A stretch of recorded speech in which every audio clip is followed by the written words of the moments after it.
Tell me about yourself. I will if you stop. You're drawing. You're hoping it's a picture of you. No, but it's not. I didn't think it was a picture of me. This is a picture of you. Okay, no, we're no. not. Go ahead. Just keep talking. Okay. Anyway, I enjoy talking to you. I never quite know what's going to happen. I'm always handed research, but it doesn't seem to line up with anything we talk about. No, it doesn't. Who would have research for Kevin Nealon? You're promoting a movie that I don't know if it exists or not. Please step into the light. By the way, I want to thank you for doing my hiking show, 2 or 3 times? Yeah. Hiking with Kevin. Now streaming on Fox Nation. Yeah. It's another thing that's not mentioned in the research. I don't know what's going on. I don't know why there's research on you that... You know what? I'm not all about boasting what I do. You like to have everything in print. You like to have it direct everybody to what you're doing. Yeah, you do a podcast. What did you draw? You said you were drawing me. I've just started. Oh, are those testicles? Are those, You know what what? is that? I think you're burying the lead. You got a dirty Oh, mind. that's a dick. Yeah. Oh, That's a dirty mind right there. Why? Can I finish it? How is this me?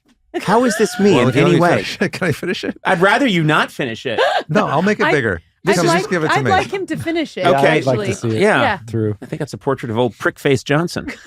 But anyway, Go ahead. keep going. I don't know why we have you back. It's always... I don't know why I come here. Yeah. Well, you got to go somewhere. Hey, so what were you going to say? No, seriously. Don't you love comedy? Isn't it great? There's so many different facets to it and styles. Yes. Yeah. And somebody will ask me once, they'll say, or a lot of times they'll say, do you think so-and-so is funny? Mhm. You know who I'm talking about? And I'll say, well, it's subjective. You know, you can't say somebody's not funny if they're bringing in people and people are laughing. And I disagree. I think you can say someone's not funny. to you, they're not funny. I'm very,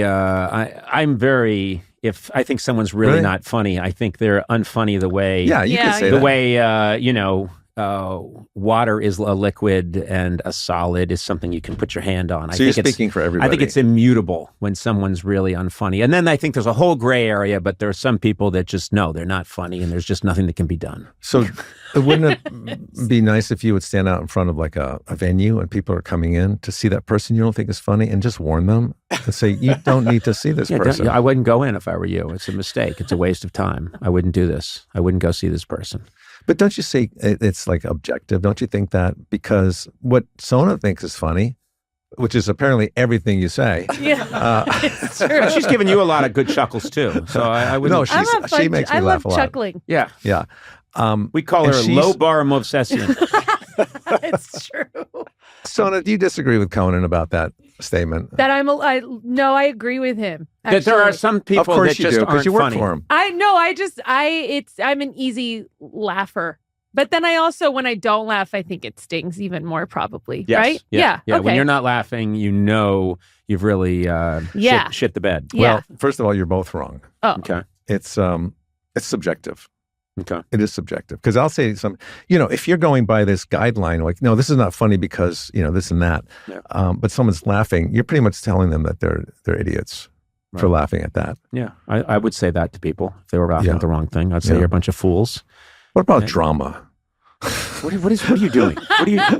This is valuable time. Do you know how No, I know. A lot of people would die to be on this show. A lot of people would give their left nut, which apparently you're drawing, to be on this podcast, and you come here and you diddle away the hour. Why? Why do you do it? Is it First of all, diddling is not a bad thing. Diddling is like meditating. Yeah, that's true. Have you ever meditated? I'm not good at it. I've tried, but How can you not be bad at it? You fall out of the chair? What happens? No, my mind wanders. It's That's constantly what you're wandering. supposed to do. I get too restless. I got to keep moving. Yeah. And then it. you're sitting there by yourself. You're not hearing any laughs, and then you start to wonder, am I even alive? And then you got to get out there and just hear the It's an chuckles. insecurity thing. Probably, It's yeah. an If insecurity I don't hear thing. the laughter, I don't know what to do. I get that. I Yeah. get Do that. you do a lot of meditating? Because you seem No, I diddle. I'm a diddler, okay. Well, that's, which also requires a chair. When you diddle. okay. Can we please just talk about something that has some meaning? I'm doing the best I can. I'm sitting here. I How came are all the you? way down here because apparently you couldn't get a guest.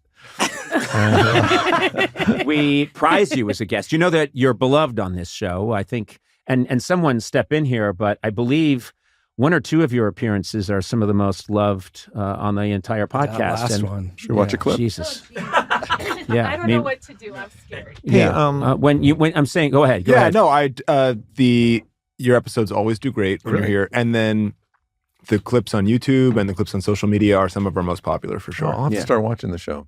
Yeah. No, I'd love to see it. Hey, you ever think that, hey, I'm at the top of my game right now? I have moments where I think I'm in a flow state. You know what I'm saying? Yeah. Where one moment's leading to the next. Right. Today's not my day. I think you're having a rough time too. But you know what's going to happen? Never tell an audience they're getting a bad show. Never. No. That's rule number one. I say I'm at the top of my game. You guys are really lucky tonight. And what an asshole! Tomorrow, you say that during your show? Of course I do. Because people don't know what's funny. Apparently, according to you. No. Some people don't know. Many people do. But here's the other end of that. Yeah. Do you ever think if I died now, I'd have some great people coming to my funeral and making some great eulogies? Yes, I do think about that. But because if you live too long, yes, there'll be less people. I've thought about this too, and I'm not kidding. I've thought about if I went now, and I hope I don't. I hope I get another week or two. But there'd be a lot of funny people coming, and there'd be some people being very funny. But if I stick around too long, that's an empty room. No one's coming. No one's coming. Even if they're not dead, they're not coming. Yeah, and if Sona lives like a block away, she's not coming. No. You know, Sona will probably be the director of your funeral, I would say. You'll be involved in it. I think you and David Hopping will probably have a lot to do. Sure. Okay. I do, as a joke, want you to be buried in the cemetery you don't want to be buried in. We've talked about this. I know. So that's I do not want to be buried. What's it called? Forest Lawn? At Forest Lawn off the 134 freeway. Yeah, there's a freeway. There's one that's what they call it now, by the way, off the 134 freeway. Yeah. I know that people that pass away here are buried there, and they look down and they're baking in the sun, and they're looking down on the freeway. I don't want that.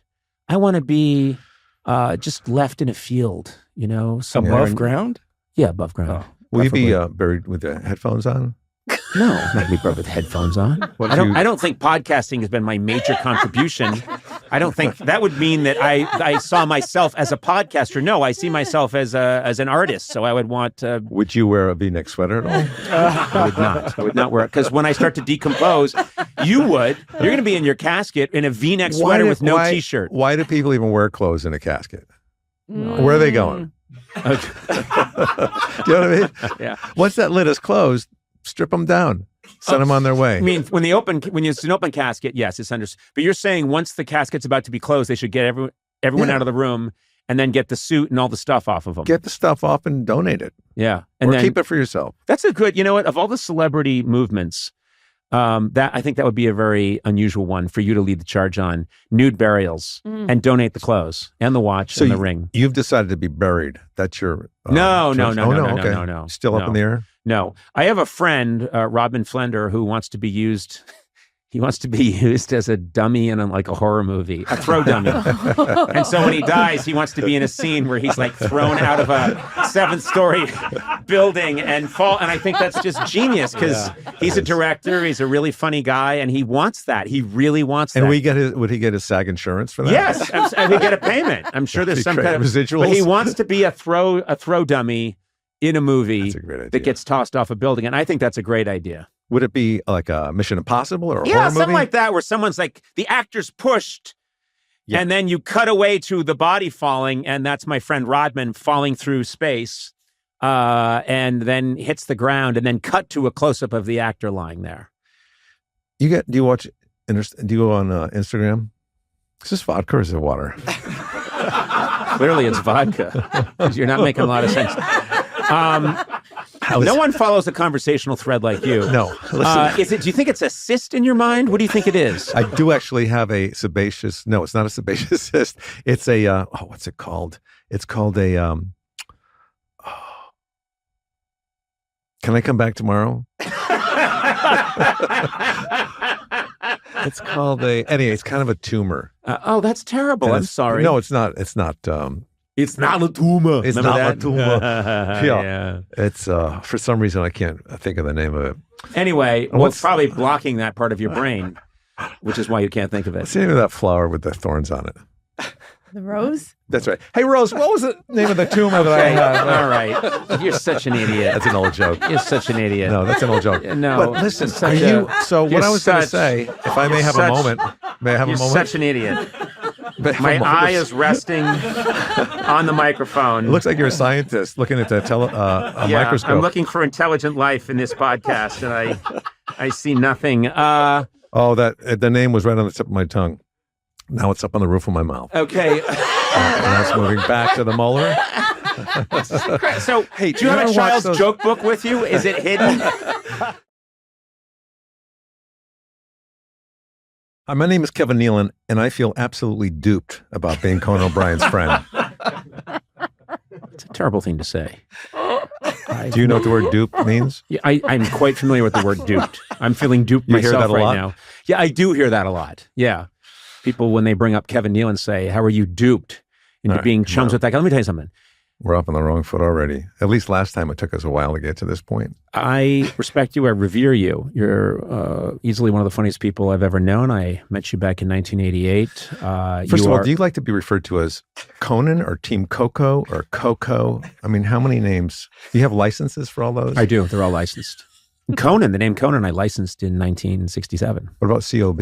COB, I've got that too. Capital letters. Yeah. I'm sorry, you were saying about me? I said that you were a time waster. You're In 1988. 1988, I met you at Saturday Night Live. You were my favorite of the performers then. Still.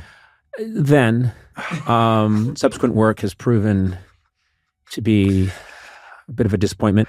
But I love you. I'm going to look you in the eye and tell you that I love you as a friend, as a tormentor. I love you, and I love having you on the podcast because you bring out a different side of me, an angry side, a petty side. You are looking at me because I see for once your eyes are blue, and I've never known that before. Because you we never don't looked look at each me. other. We don't. I'm looking at you right now. Yeah. Well, you're blinking a lot. Are you I'm sending a I'm signal? sending SOS Are to you Sona. sending a Get me out of here. You're very blinky today. I don't know what's going on. I do tend to blink a lot. Yeah. I watch myself sometimes in TV shows, Yeah. and I find myself blinking a lot. So you watch your appearances on TV shows a lot. I can't help it.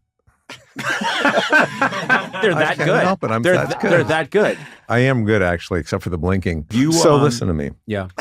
Let's get down to it.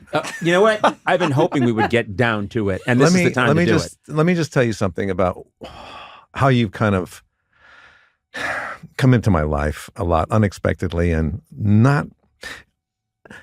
So whenever I'm about to see you, I always second guess what I'm wearing, because you commented once when I wore. Do you know what I'm talking about? No. I was at your house, or I met you for lunch or something, and I had a sweater on, a V-neck sweater with no T-shirt. I thought which was a mistake. You were so annoyed. I was annoyed because I saw like a big V part of your chest, and I didn't. It's called the body. Well, then we got a problem. Houston, we got a problem. Is that funny? Remember that movie? You watch a lot of space movies? I do. Let's not get up on that cul-de-sac. Let's stick to your chest. It bothered me. You didn't even see my chest. Everyone knows you wear a T-shirt and then you put a light sweater over it. No. Especially when Sona, we're of a do you know certain... that? I actually, She's I got a think it V-neck can go on now. either way. But what Yeah. about when you're a certain vintage? I looked you up online. You were born March 3rd, 1931. No, you're way out. And you were a very important part of the Truman administration. No one wants to see... Here's what I don't like about the way you dress. May I? Oh, yeah. You wear those thin T-shirts, so your nipples are popping out. That's right. And nobody wants to see Team Coco nipples. I need people... You know what I'm saying? I want people to know that I'm a sexual being. How are they going to know that? They're going to How are see you my gonna show nipples. If they see my nipples, they'll know. Let me ask you this. Yeah. Do you have a favorite when it comes to your nipples? Do you like one over the other? I'm gonna say I like the left one maybe a little more. Now listen to me. My chest. Why do you keep? don't even you're see on my a chest. podcast. You have the microphone, and you keep saying, "Now listen to me." Because you interrupt me every time I try to talk. Go ahead. Go ahead. It's the floor is yours, Senator. Go ahead. When you're finished, I'll continue what I was saying. I'm done. Okay. Let's go back to the V-neck. Sona has a V-neck on, and Just a straw underneath. I don't even have any cleavage, and I'm not hiding anything. Well, it's not- I mean, if you take care of your body, maybe you know this. If you take care of your body, you're not afraid to show some, masculinity. Well, I don't. What if I wear a V-neck T-shirt under the V-neck sweater? Does that count? No, it doesn't actually. It doesn't. That's called layering. I don't want to see. I wasn't prepared, and we were eating food, and I was looking down at my chicken that had the skin on it, and then looking at that part of your chest, and I kept looking from the skin of the chicken to your chest, and it was freaking me out a little bit. Do you require a chicken to wear a V-neck sweater or a T-shirt under those I think feathers? even you know that you've gone too far. I got to wrap this up, man. I got to wrap it up. We're not going to wrap it up. We're not going to wrap it up. Oh, time for a little sipperoo. I love when you take a sip because it means you're not talking. You don't have a straw, do you? No, not for you. We did that last time, and you. Oh, we did. I think you. Oh my God. All right, man. I'm going to do something here that I've never done before. Eduardo, I want you to step in because you're a neutral observer here. Yes, sir. And I want you to do, I know there's more to come with this gentleman, Kevin Nealon. Oh, look at the page. Yeah, Kevin Nealon. I want you to do, give us like the forensics on what's happened here so far, like an autopsy. Seriously, give us. Why don't you ask Sonia? No, I want, because Sona's gonna she likes to. It's Sonia. I'm gonna It's get Sonia. Conan. I think it's all Conan's fault. Do me a favor and tell me what you think has happened here so far today. A beautiful train wreck. Yeah. This is a mess. Eduardo. This is a mess. Beautiful. Wait a minute. This is not the Eduardo I know. Eduardo, right? Am I right about this? I mean, It's like when you're going down the freeway and the accident happened on the other side of the freeway and you just can't take your eyes off of it. You know you shouldn't be looking, but you just can't take your eyes off of it. This is... Which one of us can't you take your eyes off of? I mean, between your straw bits. Yeah, the straw bits are getting me every single time. They're also, not I'm not bits. going to just blame you. Both of you are I have children tried. in Conan, a preschool don't be so right now. defensive. Now, wait a minute. Conan, I have you're defensive. I have tried several times to bring us back to a No, you haven't. No, not at all. And you Not at know all. what? Thank You're you, so Sona. bad, I didn't say I Kevin. tried You're both hard. You're both are. It's his show. Suddenly It's you're his the mom show. with Sona. twins. You're the mom with twins I'm saying... suddenly concerned about my cholesterol. I'm concerned. Sona, it's his show. He should be in control. You're right. This is That's right. This is an absolute Jackson Pollock. There's paint splattered everywhere, but someone's going to offer to pay $35 million for this. Let's go back and try it again and be serious. Okay. How are you, Kevin? How you doing? I'm fine. Thank you, Conan. Yeah. You know, you want me to ask you that question, don't you? Which question? The one, how are you? No, because you asked me that. Oh, I know you God. want to hear Why it did you back. do that right Went away? off the rails You couldn't immediately. You Just did that. How are you? You did that. No, I haven't. I did not do it. You're There's nothing I've done. to see if there's anything here that I can ask you, but it's all a waste of time. I Going have through notes. You I'm just gonna looked give you- at him once. I'm gonna no, give you- because there's no point with him. The funniest part of my day today is when Maddie handed me notes for Kevin Nealon. And I thought, notes for Kevin Nealon? That's like, oh, here's some sample questions that you could ask Charles Manson. And he'd be like, heep bop doobly dop. I'll catch you, man, with the Sasquatch on the half shell. Yeah, so anyway, you were born in Minnesota. Keep-a bop bop bop shibbity boo. I'm coming at you, knife style. So that's what I'm dealing with. I'm dealing with a total, you are a random ionized molecule zipping around. I don't know what to do Let with me give you 2 dates. October 25, October 27. October 25 would be the release of the book. Yeah, what's the book called? It's called I Exaggerate, My Brushes with Fame. Yeah, hardcover. Available everywhere. Yes. You can pre-order it now, as a matter of fact. Well, I wouldn't. And And there's then also signed editions. Go ahead. I've got a free one. When was the hiking show premiere? October 27th, 2022. You Wow. get to see amateur drone shots How of dare you. Conan How O'Brien dare you. and Kevin Nealon, taken from, I think, 35,000 feet. So if you can spot us, God bless you. And if you stick around, the drone crashes. because it's operated by the star of the show, which is absurd. I don't know why you don't have someone helping you. Why don't you have someone helping you? I say the same thing about you. Why don't you have some help? Ask for help. You need help. I am surrounded by help. No. What do you mean? Like Eduardo said, he considers you a car wreck. No. He was talking about you, right, Eduardo? Not quite what I meant. But... What do you want from these conversations? Okay, that's more like I want to hear from you. I want to get down to it. Okay. And finally, you've cracked the shell a little bit. Okay. What do you want from our friendship? Because we are friends. I do care about you. I want more time with you. It's like every time I call you to go for a hike or a walk, you call me at the last minute.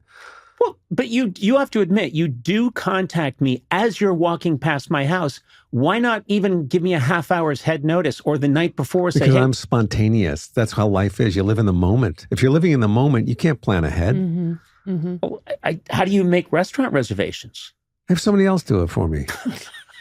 They don't live in the moment. So you can only live in the moment. What if you had your lovely wife make the plan, and then I could be standing out front ready to go on the walk or the Here's hike. the problem. We both live in the moment. That's why we're right for each other. If you lived in the moment, you would be available. And sometimes you tell me you're not home, and I walk by, I see your truck out there. That hayseed truck that you drive. I drive it. Well, you know that I clean pools on the side. I've got a lot of things going on. I've got a lot of businesses going. What was the first job you ever had? I remember I was a male model when I was 16. Is that true? Yeah. I was very good looking when I was young. Very good looking. What happened? Seriously, what happened? I think my first job was I was a camp counselor when I was like that's a nice 15, job. I think. That's a good job. That's a good job. I didn't love it. I didn't love it. A lot of standing in the sun, which isn't good for me. It smelled like someone was cooking bacon and looking after these kids who seemed ungrateful. What was the last surgery you ever had? Seriously. I think my appendicitis. I had that too. My appendix was removed probably 1975, something like that. I was 7 when I had mine removed. I lived in Germany at the time. You said Germany, yeah. JFK removed it. I just have to remind you. Stay still and I will remove this appendix. When I returned to the car, Caroline was gone. Okay, I don't know what you're talking about now. You remember that album? Uh-huh. The First Family? Mm-hmm. Yep. Yeah, that's what they said on there. I'll go down to the end of the dock. We'll meet you for water skis. So I was in a German hospital. I think you're thinking of Von Meter. Is that correct? The famous Possibly. Yeah, okay. So I was 7 and... unusable. And all I of had this is unusable. Side pain, if anyone's interested. And they took me to a German hospital. Mm-hmm. And back then, they didn't have anesthesia. They gave you ether. Mm-hmm. And they put a mask on. Yeah. And they breathed in the ether. And I could still remember the smell of that, how horrible it was. Yeah. And I woke up a couple hours later and I was in bed and they had newspapers under me because I was still kind of like oozing fluid and blood. Mm-hmm. Do you guys have ordering lunch or anything? Or? No, I don't. No, we're not getting you lunch for that story. So you had your appendix removed, and they gave you ether, powerful ether. Yeah. You know, a side effect of ether is a long-term inability to complete a thought. Did you know that? I had no idea. Yeah. But terrible. I will tell you this. Uh-huh. I went for a physical about a month ago. Who cares about the time schedule? You know, every comic goes, you know, the other day or yesterday I did, on Tuesday, last year, nobody cares about the date. So getting back to what I was going to say before you interrupted me, I went to get a physical. And you know, when you get a physical, you sit in the doctor's office and he goes to the computer about all the ailments you've had over the years and surgeries. And I'm telling you, I sat there for like a half hour. He's going, okay, you had torn bicep muscles, hernia, appendicitis, you had your hip replaced, you had a benign tumor in your neck. And after a while, I'm going, okay, that's enough. All right, can we just stop right there? You've had a lot, to be honest. I've had a lot. You've had a lot of stuff, a lot of health scares happen to you. I had 1 or 2 health scares because I was a mountain climber, rock climber, free solo. And then he goes, okay, well, let's just check the medications you're taking. Okay, and the same thing, like a long list. And I'm thinking, how am I still alive? Yeah. Take a break. We'll be right back. No, we're not taking a break. You've had a lot of health scares. You have. Mostly from you. And that's not true. That's not true. I'm going to keep you on track. You've brushed up with mortality many times. I have. And I'm a risk taker. No, you just get sick a lot. You didn't take any risks, and you're not a mountain climber. Your body is falling apart all the time, and then they stitch you back together. I thought he was serious about No, he's not a mountain climber. Nothing he says.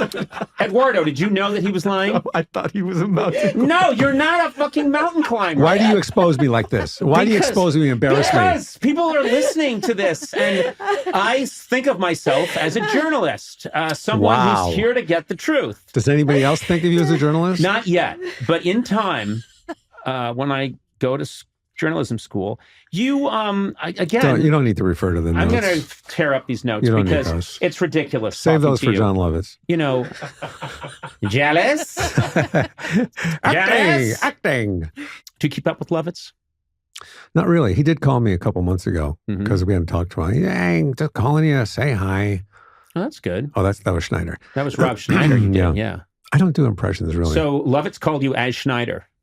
No. Okay. Sorry to say something that wasn't quite true. Who do you hope calls you? Who are you disappointed that doesn't call you? Not to ask for a hike as they're walking by your house, but just to say hi, how you doing? I do it a lot lately. I'll call people out of the blue and say, hey man, I was just thinking about you. That's nice. Yeah. I do that sometimes. When? I do. When I'm driving in LA is a really nice time to just say, you know what, I haven't talked to this person for a while, and say, stop sipping a drink every time I'm real. It's got a metal straw. It's a sabotage. Don't you guys have any real straws every here? Every time I try to be real, he does a big exaggerated slurp it's a metal on his straw. iced coffee. Yeah, we see. You've been doing nothing but shtick. It's a metal straw. Why don't you have something that's not metal here? Because we're trying to save the environment. Well, what about the metal?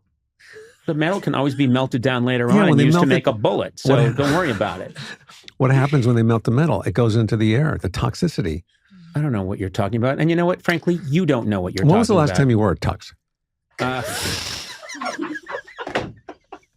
I won't do it anymore. All right. I won't do it anymore. At some point, Eduardo, think of yourself as the referee. You can step in at some point and you can say enough. Okay, we're almost there. I mean, because this is you're not just damaging yourself. You're damaging me. Is Eduardo also your driver? No. What are you talking about? How could you have people on the show? There's nothing to do. What do you mean? There's nothing to do. Eduardo set up this studio, this beautiful studio. He is a sound technician, engineer. He did a beautiful job constructing this place that works beautifully, so that we could conduct. That's not a big deal. So that we could conduct. Cohesive, coherent interviews. Let's try one right now. Let's try. We've tried. I've tried. No, you haven't tried. I've been trying since I got here. We should put you guys on the clock. See if you could do 3 minutes straight. Yeah. All right. Okay. Time us. Yes. Yeah. And seriously, Kevin, will you try? I don't have to try. I will do. Okay. You Let's have try to try. it. You're going to set a clock? Here we go. You have to try. On your mark, because get set. you never Go. try. You never. You've known a lot of funny people, Kevin. Tell me, who do you think was the all-time funniest? I mean, I know that you have a very close to Gary Shandling. Well, you got to meet Carson and Steve Martin. Who's your all-time one person at the very top? First of all, thank you for your question. It's funny you should ask that, because I was just thinking about a joke that Stanley Myron Handelman did. I used to follow this comic, Stanley Myron Handelman, and I so many comics growing up. I mean, comedians growing up. I would they would become my favorites for a week. But everyone from what's his name, man? I love this guy, Don King. Is that his name? Don King, the fight King. promoter. Alan King. Please. So many. Are you okay? Yeah, I'm thinking about these funny comics because they really influenced me. Albert Brooks, Yeah. Steve Martin. Sure. Is it Barton or Martin? It's Martin. Steve Martin. You're friends Okay. with him. Yes. Steve Barton? Yeah. Alan King? Who's the king? This guy, Alan King, makes me laugh a lot. I'm laughing right now about him. No, you're not. You're having a nervous breakdown, and you're saying you're laughing about... No. Don't go there. Don't. Okay. You just went there. You went there. You attacked me. You attacked me. I asked you a very straightforward question, and you had a complete You meltdown. didn't ask. You stated. Sona, I know that you love to I beat up know. on me. No, Stop it. Kevin, that was all you, Kevin. Yeah, see? Kevin, you broke see, down. Sona's even telling you. Look at you. It's all you. You're crying. I'm not kidding, ladies and gentlemen. Because you're crying. You couldn't do You're it. crying. You couldn't do it for 3 little minutes. You attacked me. You actually had me at that was a great question. That's when I lost it. You can't do it. I did it. I tried. I just You did didn't it. do I it. just did You're it. a mess. You attacked me. That's all I know. You came at me. You came at me hard. This is unusable. I think this is an unusable interview. Let's pick up where we left off. Where did we leave off? How much time? How much time? seconds. All right, let's finish in 90 seconds. He's crying. He has tears around his No, eyes. that's not tears. He really does. I'm allergic to you. Now listen, let's get back to it. You're right. God. How many comics do you need me to name? I don't know. I just was curious if I there's told one that you. stood out. Yeah, I'm going to say for you it was Steve Martin. Andy Kaufman. And Andy Steve Martin. You know, Andy- these are your favorites and you don't even know who they are? He's attacking me again. He's attacking me. Who's your favorite? We try to- I like Bill Stepman. What? Is that his name? I don't know. Eduardo, How about Sona, Chip who, Chop? who couldn't do it? 1-to-1. It is 1-to-1. It is. That You messed not. up that one. That's me laughing that No, he can't you say a messed up that name. one. How easily he But attacks also, You me. needed to get back on track. You How's- guys. He how- pounced on me. He Yeah. pounced on me. He just can't contain himself. Well, Let's I'm try going it to say again. this. You're one of my favorites of all time. Oh, thank you very much, And I Conan. mean that. I absolutely mean I that know you because you have such an agile mind. I'm being serious. You have such an agile mind. Your rhythm is so unpredictable and hilarious that I think you're one of the all-time greats. I really do. Appreciate that. You do well too. You do all right for yourself. I love your style. I mean, you know, I'll be honest with you. I'm surprised, and I'm not attacking you. You're surprised at what? I'm not attacking back. You're surprised at what? I'm not going to pounce at you. Okay. I'm just surprised and happy for you. Yeah, go ahead. You're surprised about what? As far Go ahead. as you made it. You followed up me saying that I think you're one of the all-time Let greats. me finish. With Let you me saying that you're finish. surprised Let I me made it finish. this far. Can I finish? Sure. You have become something that is unbelievable. I don't know how you do it. Seriously, I don't know how you do it. You become this legend of, I won't say mediocrity because I know you think I'm going to say that. It's not mediocrity. It's more than that. Not a lot more, but it's. And you know I love you, right? I don't know. Now I'm starting to almost cry. Conan, look at me. I love you. How much? You're surprised? You're surprised that I've made it this far? Please, don't attack me. Don't attack me. Attacking you. I'm simply restating what you said. Eduardo, he's attacking. But you're making it. You're cynical. You're cynical. You're full of hate. Look, let me just continue. How much time, Eduardo? Oh my God. This will be the tiebreaker. If you guys can end. I can't believe that you are making. I'm going to end first. I cannot believe I love you have Conan. us tied. You have such a style. You are so smart, After and you're I tried and tried. You have and no surgeries. You have little problems at all in life, and you've really made a lot of yourself. I think so. And I love you. I can't say that enough. And I'm really, you influenced me growing up. You asked me about a comic? How can I influence you growing up when you are older than I? Why are you laughing me off like that? Why does he constantly How did I turn influence around you? and attack So me? when you were a young boy in Germany. I didn't say when I was a kid. Oh, okay. You influenced me when I walked in here today. No, the way you have everything together, I thought Conan's really got his stuff together. Mm-hmm. Because why? You took life seriously. Mm-hmm. And you planned for the future. Mm-hmm. And I'm sure you had big plans. Some of them maybe didn't work out. You know? I'm serious. I'm trying to be serious here. Okay. And I want you to tell me about yourself. Well, I'd love to, but we're out of time. No, I really? Yeah, we're out of time because you and I'll take some responsibility. Yeah. But you know what I'm going to do? I'm going to take 25%. Yeah. I'm going to take 25%. 25 out of 30 is not bad. No, not out of 30. Out of how many? 100. 100%? I'll take a quarter of responsibility that you are a little bit of catnip to me. I do react to Kevin that way. I get a little giddy, but you are not just a wild Mustang that can't be tamed.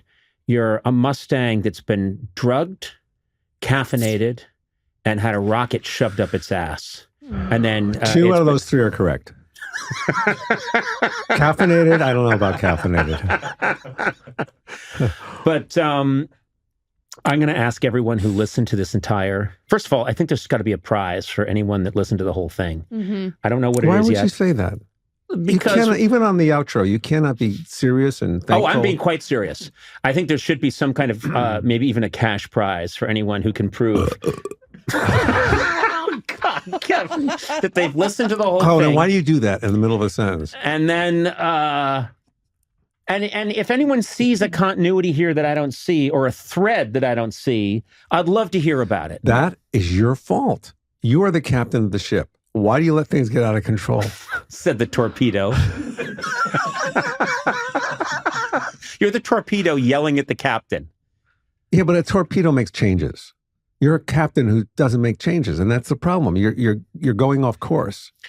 Okay. You Will you please take some blame for this? Yeah, I did. I took 25%. Well, out of 30, that's not bad. Congratulations on the Mark Twain Prize. Oh, thank you very much. But it is a prize. It's not an award. Seriously. A prize is like a Cracker Jack's toy. Am I right? Right? It's a prize. It is. Don't get all excited. No, I'm not. Is it come in a box? I feel like... Is it in a box?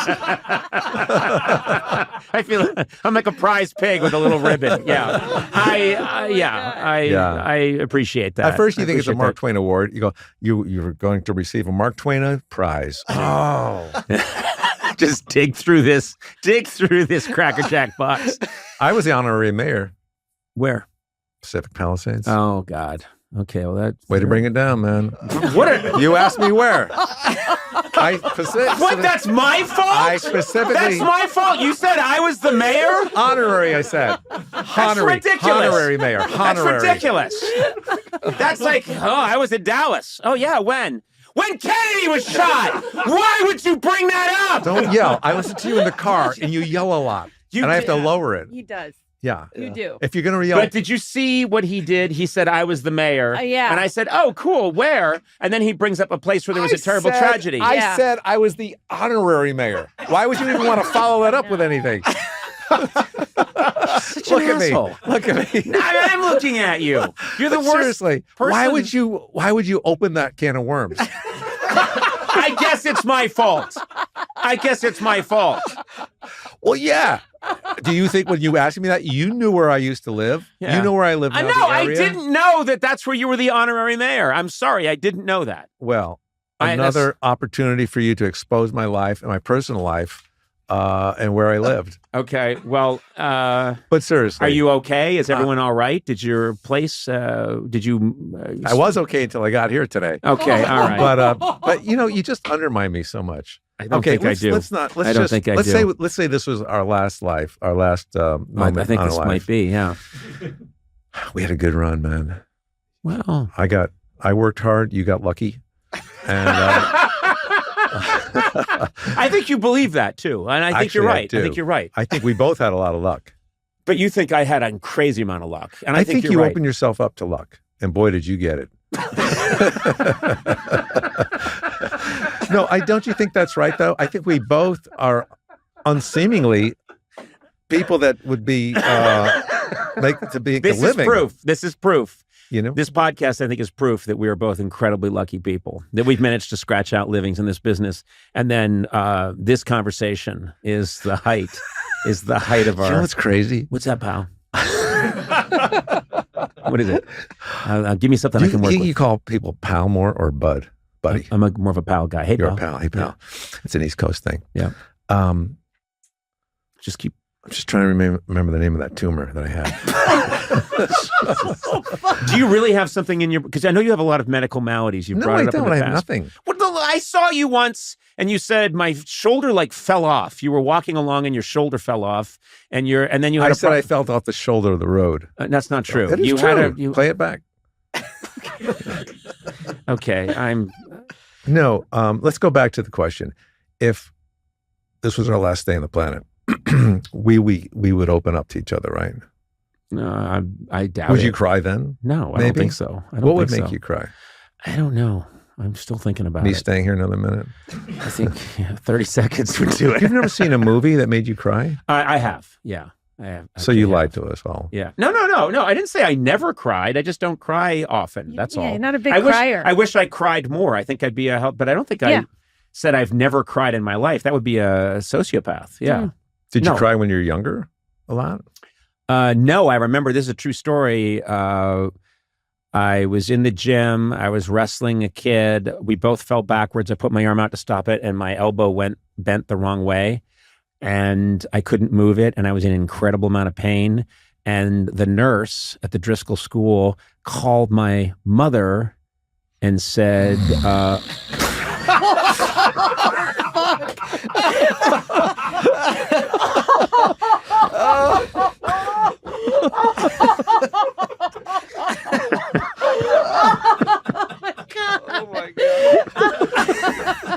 No, yeah, it's a good story.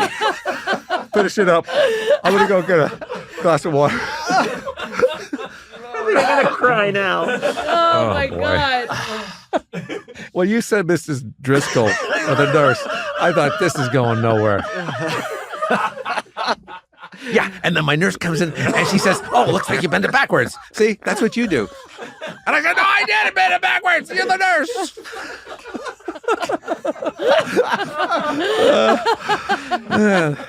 I am not supposed to bend that way. You tricked me into telling a real story about my childhood and my mom, and then you totally torpedoed me. It wasn't intentional. It was, no, seriously. Said the son of Sam killer. Are we not going to hear the end of that Oh, story? it's very quick. You just didn't cry. Oh. No, that the nurse called and said, "Yeah, your son's here." Blah, blah, blah, Losing interest. We've already heard that part. We don't need to recap it, please. No recapping. The nurse said, "I think he's fine." And my mom said, "Well, how does he seem?" And she said, "Oh, he's crying a little bit." And she said, "He never cries. Let's take him to the hospital." And I had a shattered elbow. So the fact that I was any moisture in my eye at all indicated to my mother that there was a real problem. That is proof that I'm not the old boo-hoo boy. You know what I'm saying? Are you okay with me telling that story to other people? It's such a good story. Can I share that?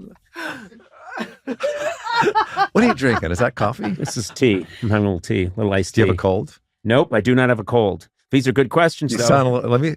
You sound stuffy. I'm not stuffy at all. In fact, I think I have no congestion. So, remember when we had lunch and we were just both being serious with each other? No, I don't. I don't think I've ever had lunch with you. You never had lunch, period? I've never had a moment with you. Do you ever worry about your weight? Should I? Should I worry about my weight? I don't worry about my weight. I worry about my height. Okay. Do you know what I mean? Yeah. Do you think I don't Barron see is tall, isn't he? Barron Trump. Yeah. Sure, he's very tall. He's tall. Yeah. You know, when people say you don't prepare, I always say, yes, he does. It's all thought out beforehand. And Some of it is. is. Do you have a congestion? I think Barron Trump is tall. One flows into the other seamlessly. What's on your mind right now? What's your biggest worry right now, besides hosting the Oscars? I guess ending this, like, how do I end it in a way that feels... Smoothly.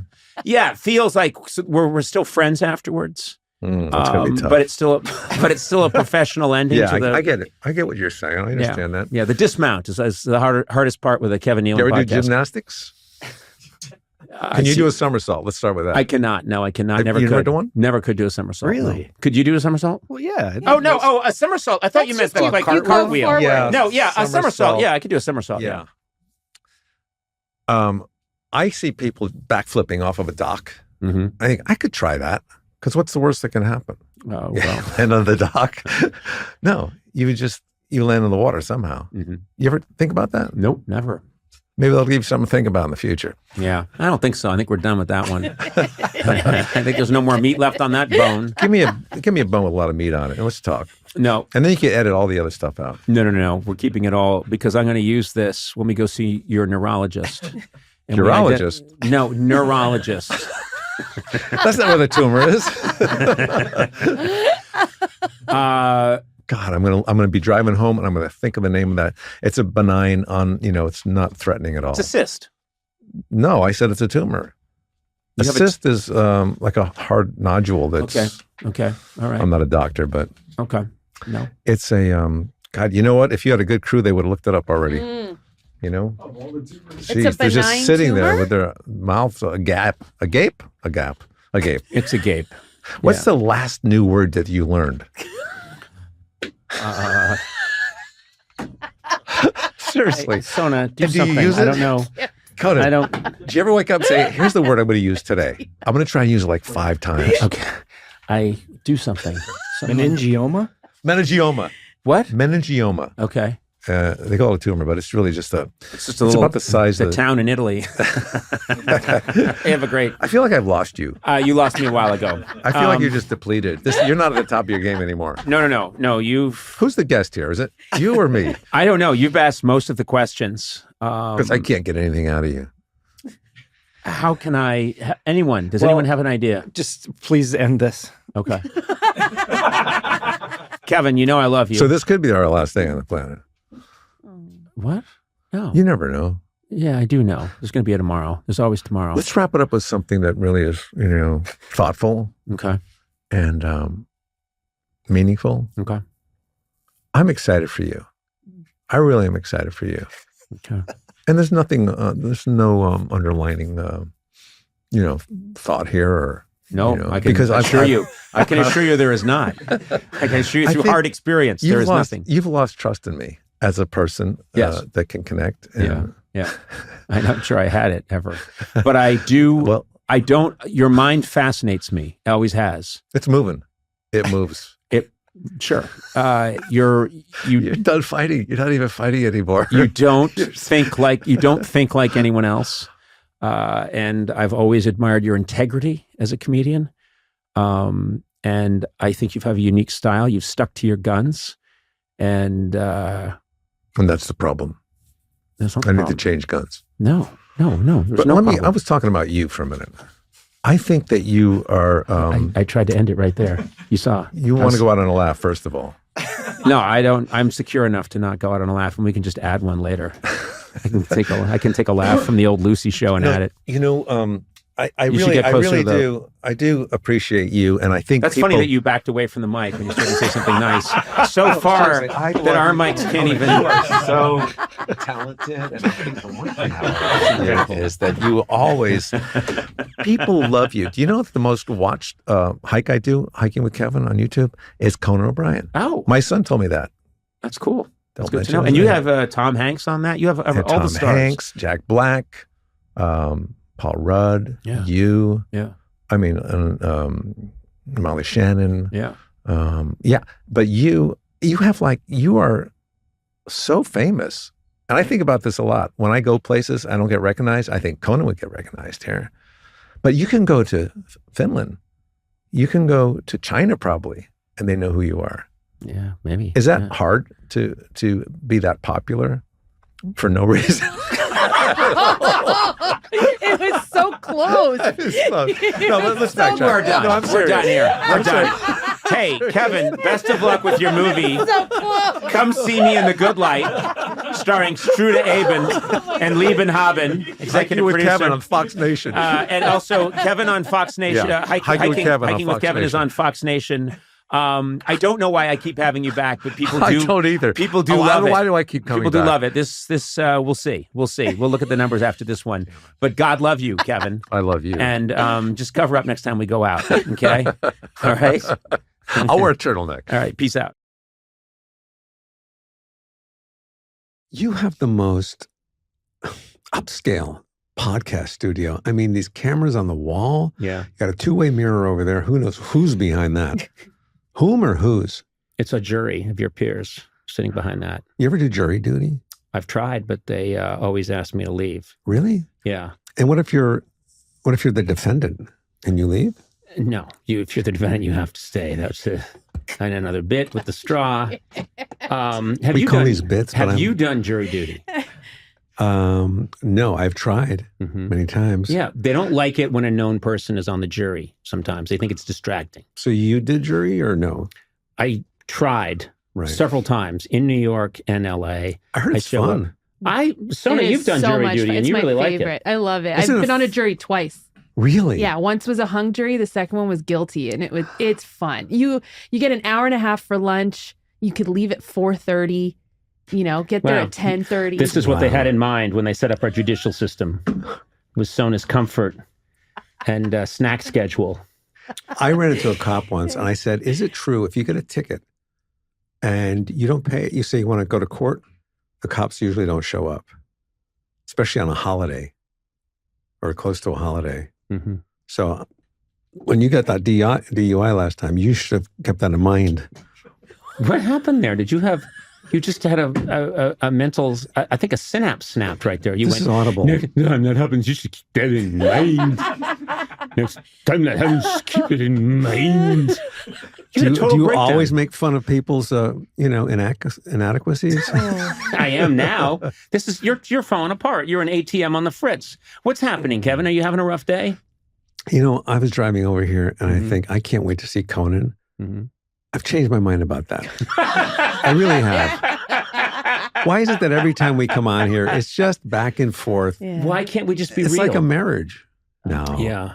It's not. Speaking of which, your wife. Oh, right? Isn't she the lovely. best? I am She's so the best. lucky. I am so lucky. She's Gorgeous, smart. She's beautiful, funny. Beautiful. Talented. She's so supportive, unlike some people I know. I know. My wife never helps me out.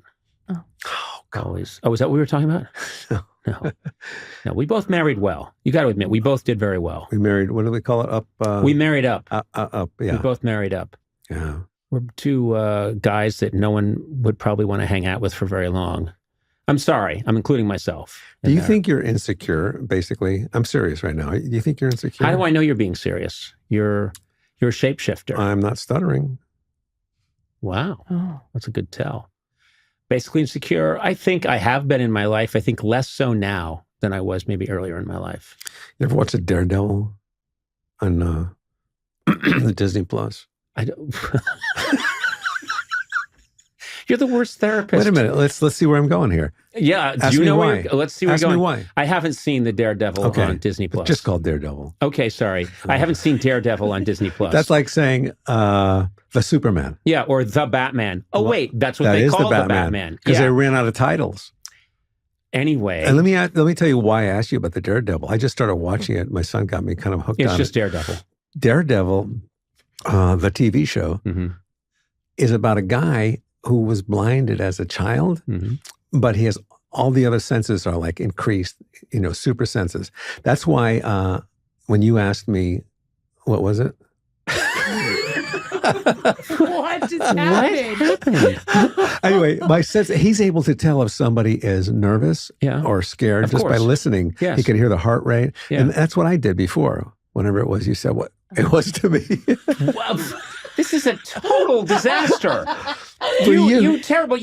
I love it. You interrupt. You take over. And then you don't know where to go. When did I interrupt? And then you get lost. It's incredible. Nothing has happened yet. I know. You couldn't help me. We have been talking for about 20 minutes, and I defy our listeners to find 3 consecutive minutes that means anything, that has any continuity, that builds to any conclusion. If you had been listening to me, you would find a lot of continuity. But no, you're off on a rant about the drone, about me stuttering, about, continuity issues. You're not listening. You're in your own little head. I'm going to try you again. Why is this date so important? October 27th. It's when Hiking with Kevin premieres. Yes. Yeah. Yes. That's all you wanted to get to? What about, let's talk about, you have this book, right? Oh, now you're talking my talk. You're quite a good artist. And I think you did a series of really fantastic. Did you see these, Sona? They're really incredible. I'm seeing them now. Really They're incredible. amazing. They're amazing. You tell stories. You write these sort of essays about all these people that you've encountered in show business, and these are really fantastic. That Christopher Walken. You guys are so nice. I'm sorry for what happened before. What I did, now that you're happy when I'm promoting your wares. Really iconic people in here. Since this is Audible, Conan is looking at my new book that's coming out October 25, Conan, 2022. It's called I Exaggerate My Brushes with Fame. It's a collection. I started painting, I've done multimedia, started a couple of years ago, and I've always loved to draw. You're actually in the front of this. I saw. You're more of a sketch. And you didn't give me like a real portrait. No, I didn't, because I've seen a lot of caricatures of you, and I've been into your office, and there's so many paintings. I thought he won't even appreciate this. Oh, I would have. But look, this is one you did of me in 1992. Yeah. So this is before I got the late night show, and you did this caricature That's in the front, of me. yeah. That is right here. Isn't that cool? And there's another one of you in there. Can you find it? And I remembered, no, I don't think there is. No, it's in the front. Huh. Yeah, it's like one of those. Anyway, I've only seen one. I love to Is that me right flip there? the page back. A beautiful woman. No, flip back. Back. Okay, Jesus. No, I guess I'm wrong. How about go forward now? No, there's no other one of me. There's just that one. All right, no, go back again. Okay. No, go forward. Okay, stop it. Anyway, so let me, you asked me, I'm going to tell you. I started, I've been an artist most of my life. Mm-hmm. I started doodling people when I was a really young kid. And then when I got to SNL during the table read, I would sketch people in the margin of the script that I wasn't in and I didn't care about. Mm-hmm. And whoever was sitting across from me, it could be Farley or Dana. And then I started sketching people on airplanes. You'll see some of those sketches in the beginning. It's called I Exaggerate My Brushes with Fame. And we've plugged that. Right, we've plugged the book. Here's the cool thing about the book, Conan. It's going to make a great gift because it comes out around the holidays. But check with your doctor. So... Can I ask you something, Sona? And I'm going to ask Eduardo to jump in too. Have you guys noticed that he's completely incoherent when we're just trying to talk as normal human beings? But the minute he's promoting something, you are the most eloquent speaker since Winston Churchill. Suddenly, you are this great statesman, every thought nuanced, and packed with meaning. The book also has anecdotes next to each painting, and they're little anecdotes that kind of relate to the person that I've drawn. It's called anecdotes. You keep saying antidotes. No, anecdotes. Antidotes. Anecdotes. There's medicine in there. That's what I'm saying. And there's a story that relates my history with that person, my experience. Unless I don't know the person, i.e. Freddie Mercury, i.e. meaning that is, and although if it's a Freddie Mercury type, I will just reminisce about being in a garage band. So you have people in here. You have obviously Gary Shandling, who you were very close to. And you know what's nice? You reprinted the eulogy you gave for Gary. I did. Some of it. Which was really beautiful and funny and touching. One of the best I've ever heard. And so it's nice that's in here. You've got an amazing Howard Stern. This Christopher Walken. Oh, yeah. That one jumped out at me. Painting is absolutely fantastic.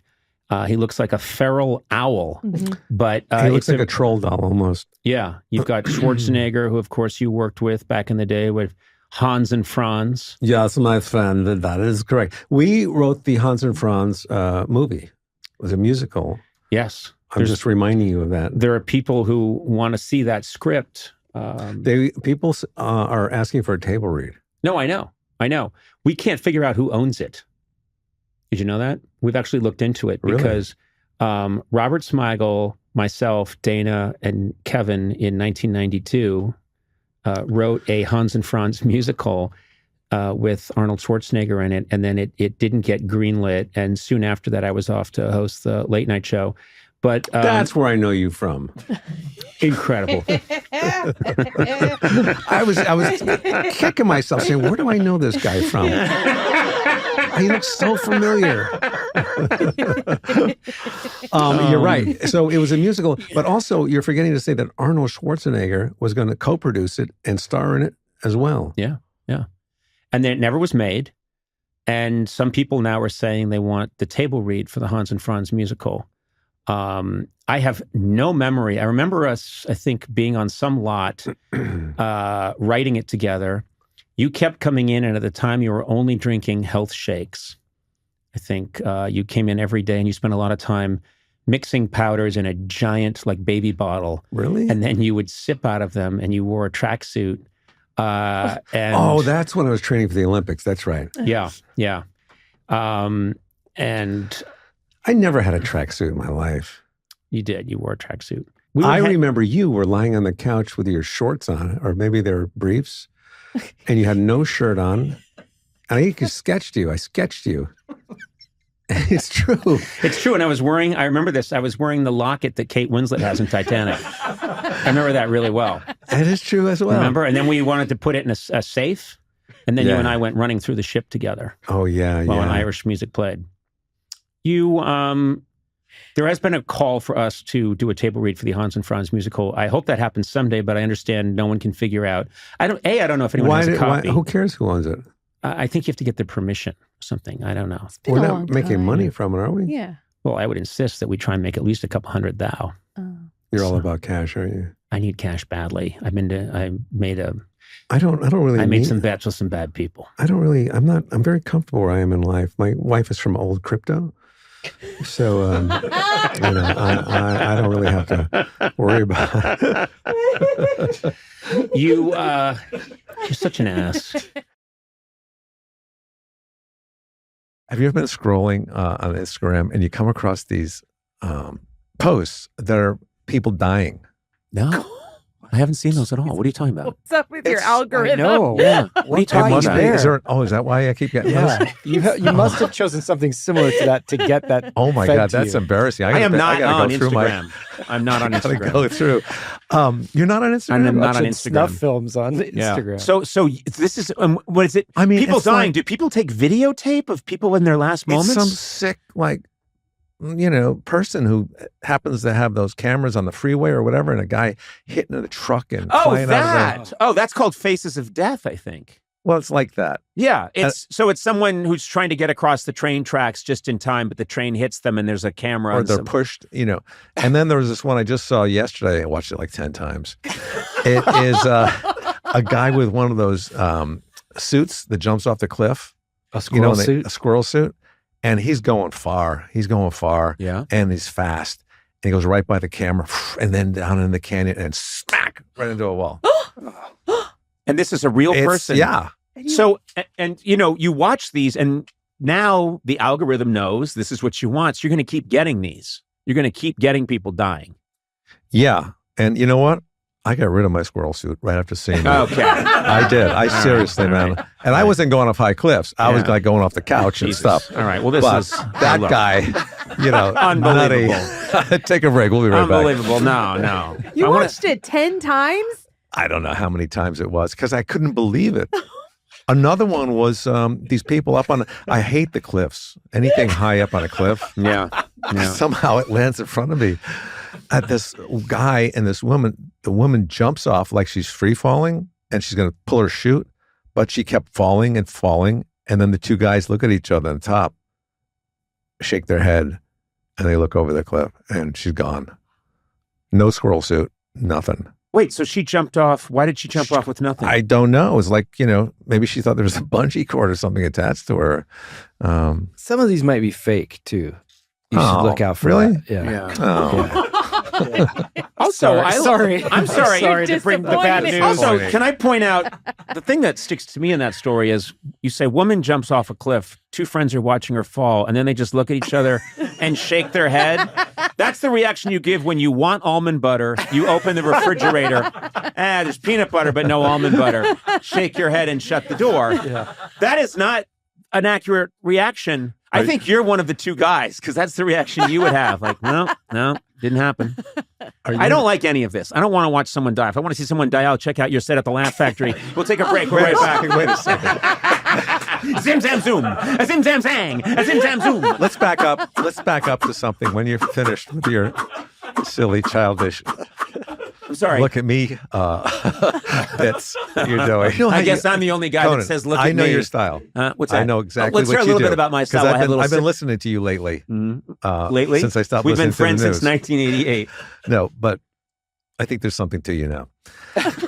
I know how you work. I know you're just waiting for somebody to say something so you could just run with some like venting bit, and Sona is just encouraging you to keep going. Yep, and then it dies down. Yeah. And then there's a last minute thought, and you go back into it again. Yeah. And the guest is just sitting there, and the whole whack pack is laughing at you, and you whack. believe it. So let me get this straight. You're saying, I know how you work. I know how you work. I see what you're up to there. You're doing the bit I now. see what you're up You're to. doing the exact I see same what bit. you're up to. Picasso, I see what you're doing. You're doing your sketches, and it's really beautiful and amazing. yourself to And then an you artist. keep going, and then you finish it, and everyone's like, "Wow!" And then you sell it for a lot of money. I get what you're up to. And then you have a mistress. This is exactly what I'm talking about. Exactly. Right here. You're watching an artist at work. Can I go back You to can't something? reduce it. Can I go back to something that really struck me for a second, that really surprised me? Almond butter. Yeah. Do you use almond butter I do use almond butter. Yeah. instead of peanut butter? I know it's healthier, I like it better. but I like the taste peanut better. butter it with jam, Yeah. strawberry. Yeah.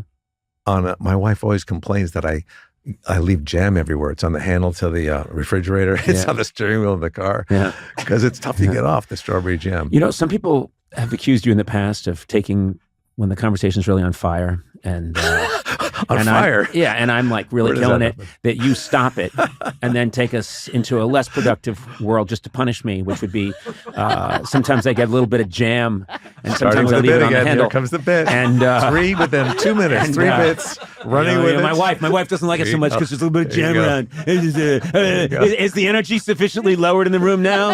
Is Conan? Have we cooled his jets enough now? I think you we go. have. Yeah. Okay, Conan. What else you got? And then I got to start from scratch. That's what you just did. Are you done with the third bit you did in the last 2 minutes? I expected you to jump on that and help me with it and make it a little more dynamic and funny. No. But you just cut me apart. No. Have a little slice of fuck you pie is what I say. You're not getting anything from me. So, what would How are you, we pal? be good on a road trip? You and I? Yeah. I think we'd do pretty well. Who would drive first? I think I would drive. Ooh. Would Would it be that silly truck? Because you blink a lot. I don't trust you. Sometimes I leave the blinking on. Nice. Hey, where would we? How many hours would we drive a day? I like to get a lot of road under me, so to speak. this So would be I'm one of difficult. those guys that I like to log a lot of miles, and I Yeah. get a little OCD about it. Like I want to just Yeah. if someone says, "Hey, let's stop for a while, and maybe this is enough for today," I'm that guy that always wants to go another 2 hours. Well, finally, we're connecting on something. I like to go little bits. You know, How you try to how get to little? wherever you're going in one day, even if it's cross country. I wouldn't do that. No. You wouldn't. Would you stay in an expensive hotel, or would you stay like in a Motel 6? Well, I think I'd split the difference there. Let's say you only had $500 to get where you're going. And then I think I wouldn't be staying in a very expensive hotel. See, you're not helping me. That's all. I'm giving you an opening. Oh, you know, these are your openings? to be funny. This is these are the gems? Well, everybody would say that the gems, but you apparently are thinking about your last bit that you did. And you're not- Wait, you can't just say, hey, Conan, you like coconuts? Would you ask I me? think coconuts are okay. Here Yeah, we how do you go like to again. open them? Here You like we to go open them with again. you like to open them with a. Am I right? How do you like to Am open I them? right about the way he 100%. How do you like to open takes a coconut? something and just goes and runs I'd like with to open it? a coconut. Conan, I don't really know, Kevin. I swear to Sometimes I God. haven't really done it a lot, but I guess I'd use like some kind of a blade or something. Conan, What I'm giving music you, will I'm we giving you listen to? gems here. What are you doing? What music will we listen to in the car? Or your truck, whatever we're taking? We'd take my truck, my Toyota truck. Couple of bikes in the back? Yeah, we would have a couple of bikes in the back. I Coolers? think, and I know that you're a guy that likes James Taylor. You like stuff. Well, I like that's- everything now. Not so much. You are pretty much locked in the. Brandy Carlisle, she's also in an EP on this movie I just did called "See Me in the Good Light." Mhm. Will be out soon. Late 60s, 70s. I think that's your. I don't think you listen to a lot of modern music. I honestly don't. You're right. No, I don't. I'm honest with you now. I'm being Okay, honest. All right. I don't know that we're even going to use this, but I do. We just ended somehow the interview with Kevin Nealon, and I want an explanation. Yeah. I want an honest explanation, and I want people in the room to say, because I gotta take don't think it's me. I think it's all him. No. And then I hear it's me too. It's both of you. Takes Okay, two. so what is it? It's It takes both two. of you. What is it? You I want to can't know. let it. You can't let it be.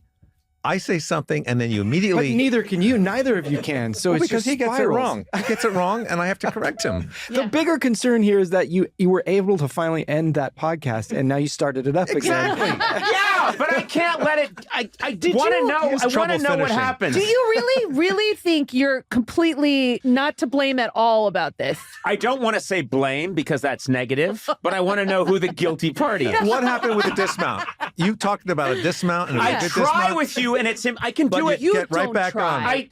You don't try with Okay, him. so what is it, Eduardo? Everyone's agreeing that I'm half the problem. Am I half? Yeah, when you two get together, it's like Lakers Celtics. It's like the Super Bowl. It's a competition. I think it's like murder and accessory. You know? Why do you okay. feel like you have to win every time? It's not that I want to win. It's just that I don't know what happens. I honestly don't know what happens. You want me to leave, and you'll say, "Got him this time." It sounds. Do you really think you're trying to have a serious interview and that Kevin is derailing it? You don't really think that. No, you Do you can't think that if I said to him, which I did at one point, like when I do try to say something serious, he's not going to have it? You know that, right? If I said to him, hey, so the hiking with Kevin, you seem to really enjoy those, he'd say, I got to tell you, submersibles. What's really... But there's also part of me that thinks you're baiting him. You're trolling him a little bit. Yes. Yeah, you're Because you know trolling. people. You're So being you guys a are troll. like, You know you're it. trading straight man like It's two straight men in a room and no comedian. well, That's the problem. It's like you're trading Here's the problem. straight men just instantaneously. Did you see? He listened to you for like 3 seconds, and that's a record I've ever seen him listen to somebody. You were actually listening and Also, looking at and him. when you broke down who I am as a comic, just this, hey, I mean, what an insulting slam. that's talent to be able to do that and get away with it. Seriously. All right. I just wanted a God. quick. Recap. I am happy to accept. I wanted a quick therapy session. I am happy to accept half the fault, Yes. if we can say fault. But I honestly will tell you, I don't know what's happening when I'm talking to Kevin. I don't know what's happening, and I don't think you know what's happening. Oh, I know what's happening. Oh yeah, what's that there, buddy boy? You're not crying enough. Okay. Maybe if you cried a little bit, you wouldn't be so strung out. Okay. Uptight. Peace out, Tupac. Thank you, Kevin. Goodbye. Good dismount. I want to talk about this album, Chemistry, because I've been listening to it. I listened to it last night, and my daughter is such a massive fan of yours, and she's 19.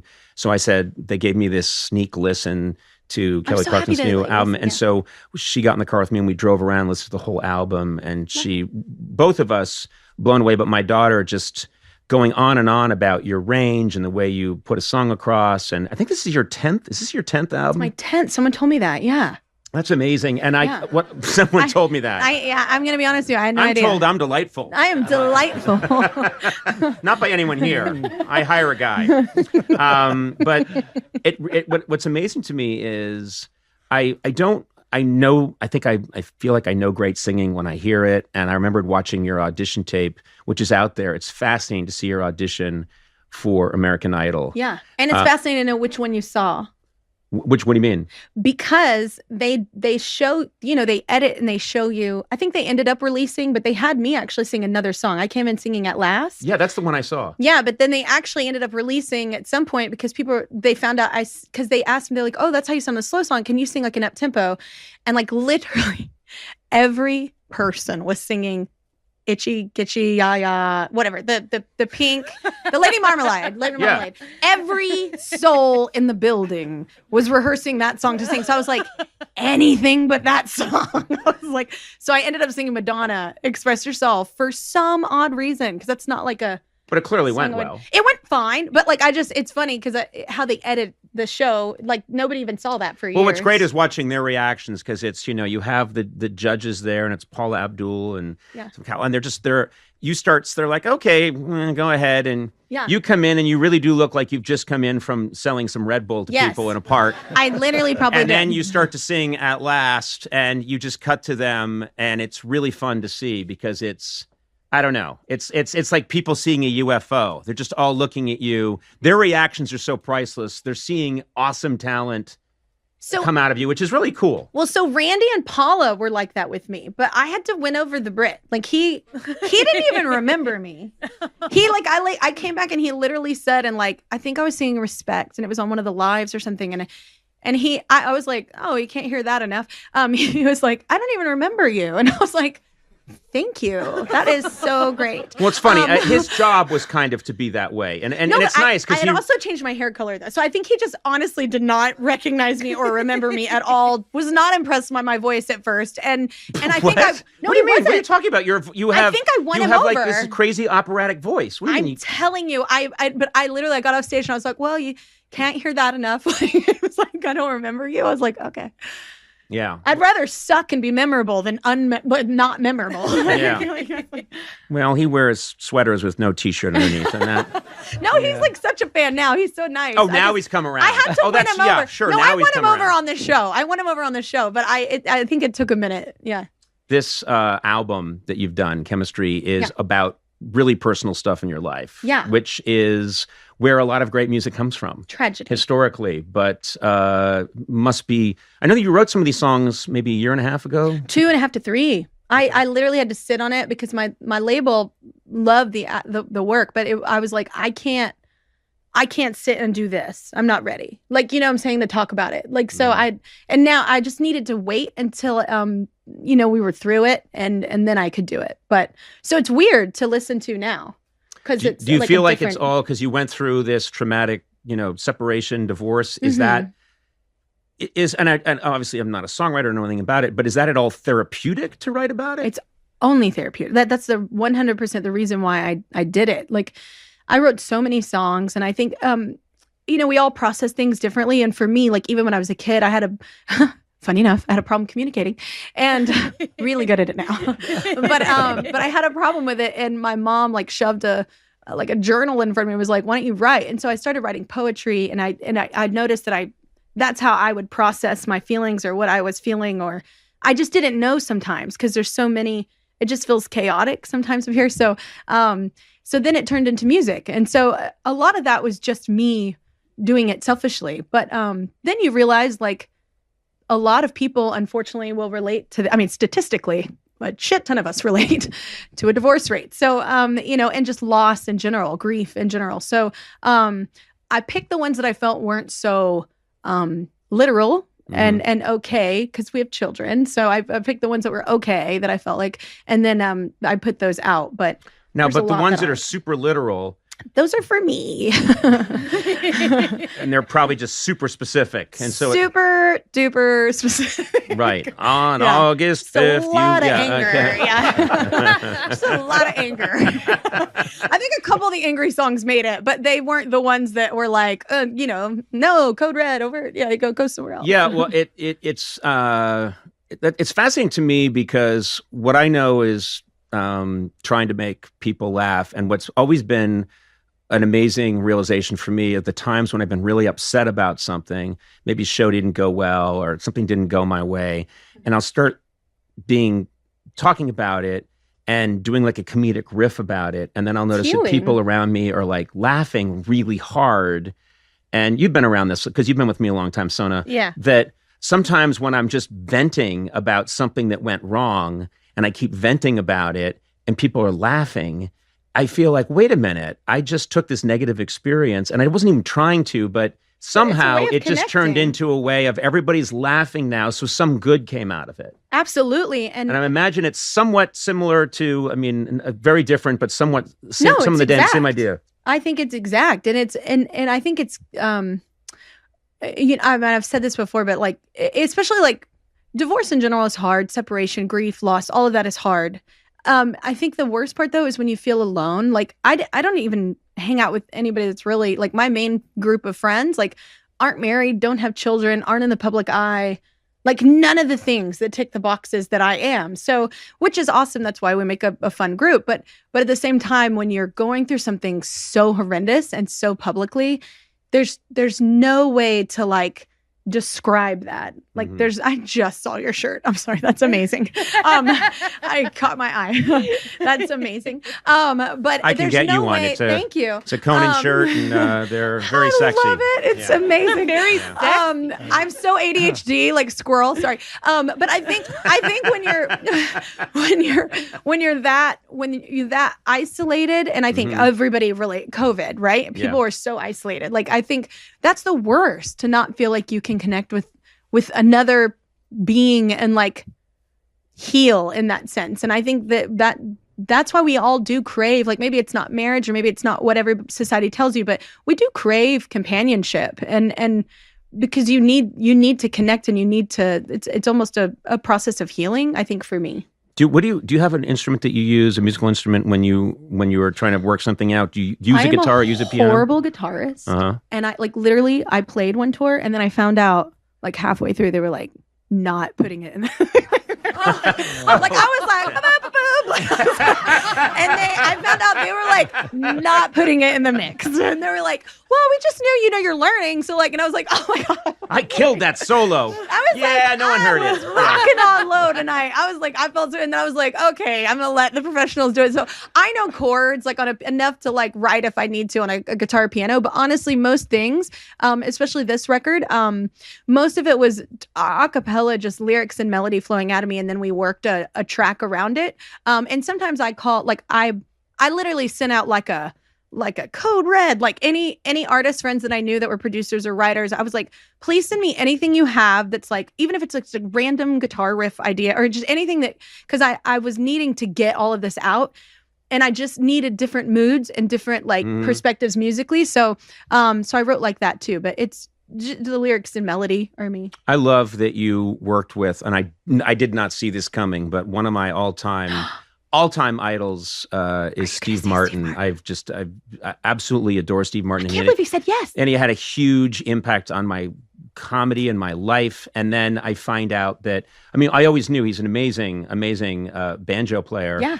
And I hear about this collaboration that you did with Steve Martin, which you would have never.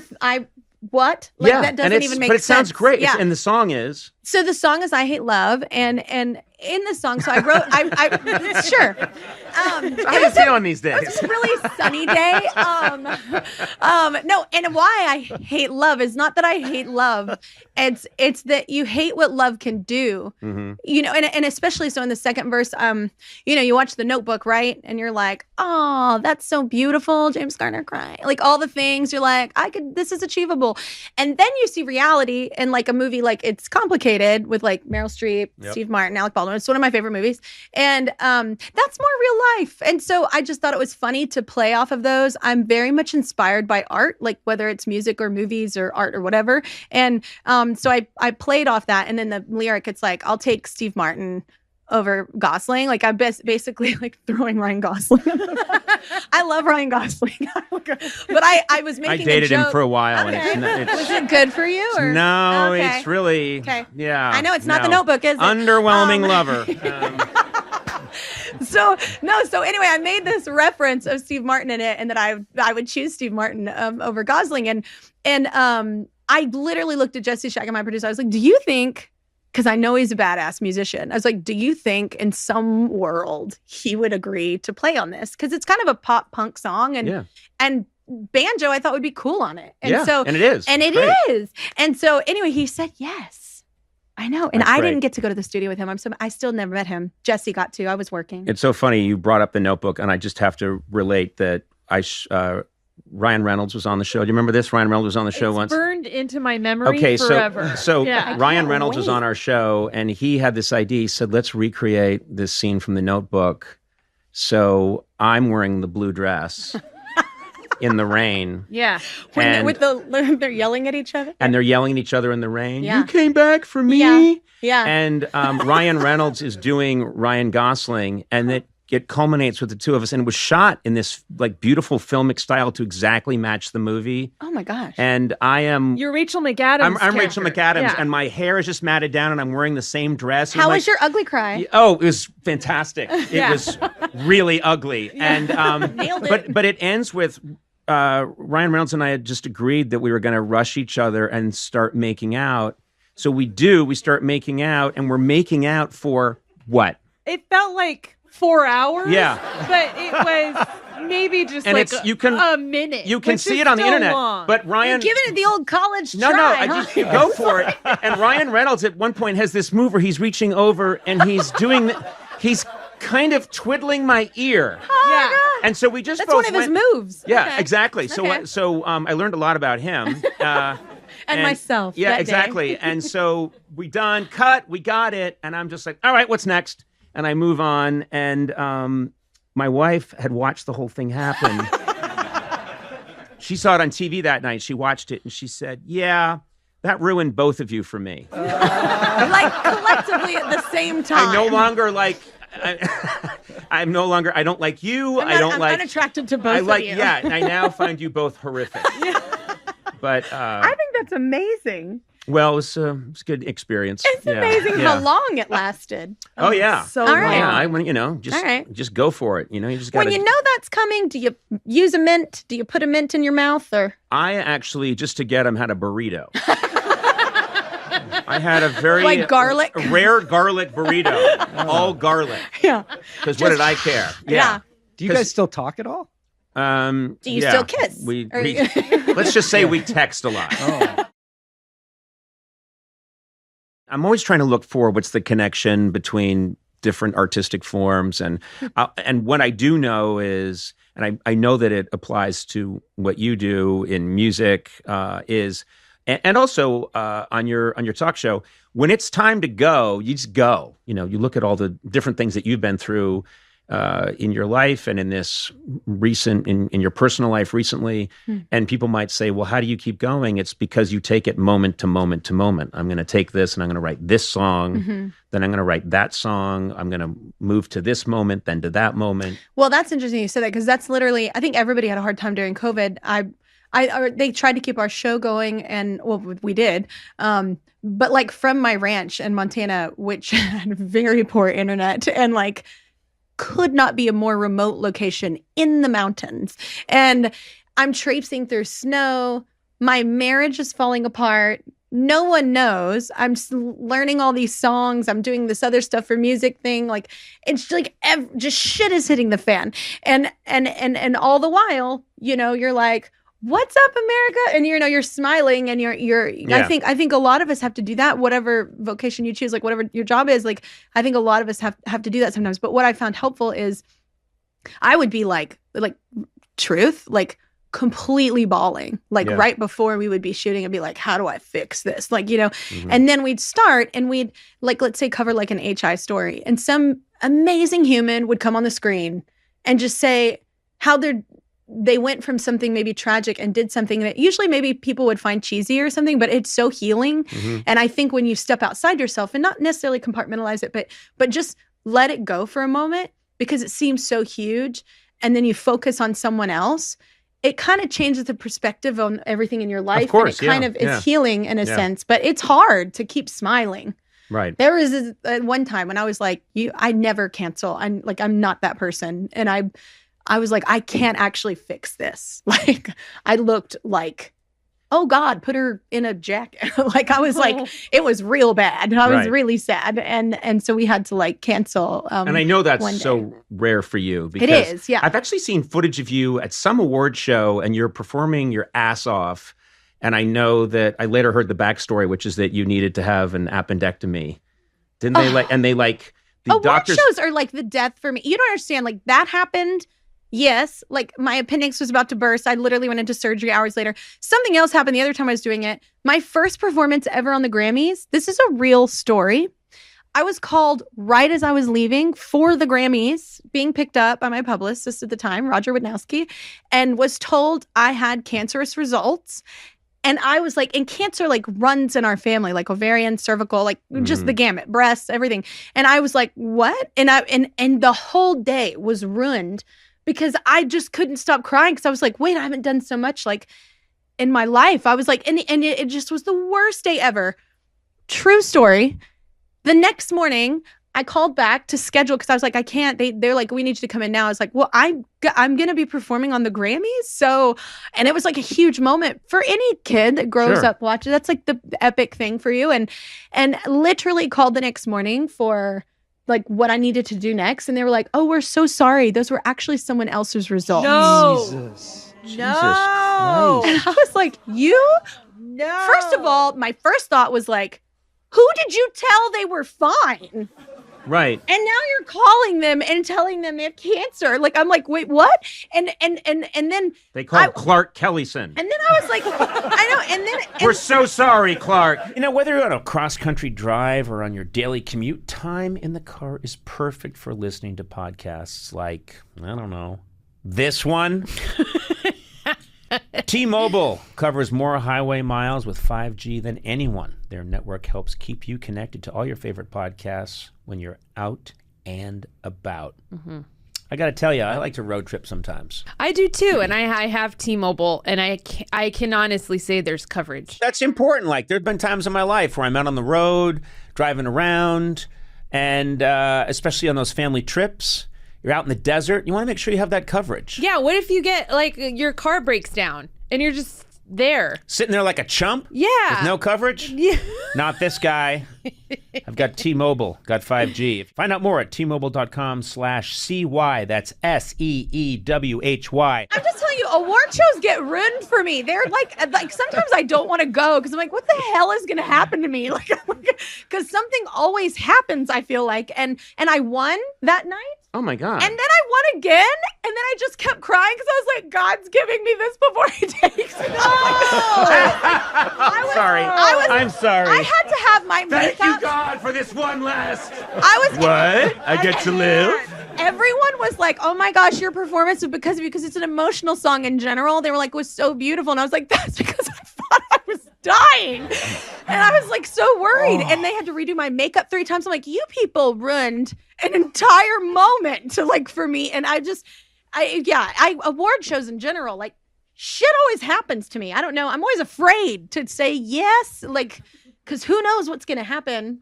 My favorite my award show moment was I was working. Well, there's a bunch of crazy things that have happened, but I was working on an award show once and emceeing it, and had to do kind of like a song and dance number. And I can sort of like hold a tune if necessary in a comedic way. So it was all fine. But then it was important that I hit this note at the end. Yeah. And so they said, you know about this, but they said, what we're going to do is we're going to get you into the Capitol Records building. The orchestra is there. That's going to be. Did you do it while they were playing? And yeah, it was the greatest thing in the world. And what they did is they had me sing it there. So they had it on this track. Yeah. But then they had me hit this one note. So I was going to sing it live, but then at the end go, so welcome to I got to hit this note up there and hold it, which I don't do. It'd been piece of cake for you, but I don't do that. So they auto-tuned it, and then they did this thing where they extend it for a long time, so it looks like I'm really holding the note. Oh yeah. And they said, so Conan, just get to that part, and then get to there, and then go and get down on one knee and mime it, and we'll slide it across, and it'll look like you hit it. Okay, so I do the whole bit, I do all the jokes, then I go into the song, then I hit the note, and the crowd, was really liked it, and they were like, yeah, woo! And I walk off stage, and Barry Manilow is standing there, and he's looking at me, and he says, hey, man, you hit that note and held it. And I said, auto-tune pre-record. He went, oh, and walked away. Like I had farted, He was so impressed and then rejected it. He went from, wow, and then his face felt like he'd had a stroke. And he just turned and walked away. And I'm like, yeah. He was just like, oh, you sicken me. Yeah, it was a fun moment for me. Hi, my name is Kelly Clarkson, and I feel honored and super cheesy because I love Conan about being Conan O'Brien's friend. Well, that's very sweet. Thank you very much. That's very nice. And I will warn you, Kelly, it's apparently not a very sentimental crowd tonight. That's all right. I like humor above all. I tried to just bully them into saying something romantic We about will me. make them cry. At the end of the exactly. Do it. Yeah. You know, I kept talking about this, but I said, I know I've met Kelly, and it was right after you burst into the world's attention with American Idol. You came on my late night show, and I watched the clip of it this morning. I did too. And I was freaked out. Oh, not me winning, me on your show. Sorry. Yeah. Oh, okay. Yeah. No, I'm saying I watched the clip of you coming on my show. Yes. Okay. Yes. I only watch things that involve me. And they said, "Don't you want to see Kelly the night she won?" I'm like, "No, I'm not in it." I wasn't there. But they showed it to me, and the first thing that struck me is you are a kid. You're like a child. Yeah. You come out, and then I'm an 11-year-old girl in this clip. I mean, I'm so young too, and I'm like, "Hey, it's Kelly Clarkson, everybody!" And okay, so that's how I felt like my voice sounded. So we literally, I was telling him earlier, we Googled it because I was like, I know it was like right after Idol, and I was so excited, like in love with him. I was very excited. And so what happened? I mean, so why did what? Why does the love fade so quickly? No. I mean, just at that moment, I was like, I cannot believe I was so excited to get to do your show. So I was like, it was a huge thing, and I'd never done anything like that. The only thing I'd done is Idol, really. Right. So I was very excited, and we looked it up. I was like, I feel like it was like 2003ish, and we looked it up, and that was so it was 20 years ago. Yeah. So we have a date in 20 years to have another interview. We are allowed to speak to each other once every 20 years. 20 years, it's allowed. But I had to turn it off because my voice was, you hate your own voice, like your talking voice. Like I don't leave voicemails. I hate my talking voice. You don't, wait a minute, to a degree that you don't leave a voicemail? I never leave a voicemail. How do you feel about being on a podcast?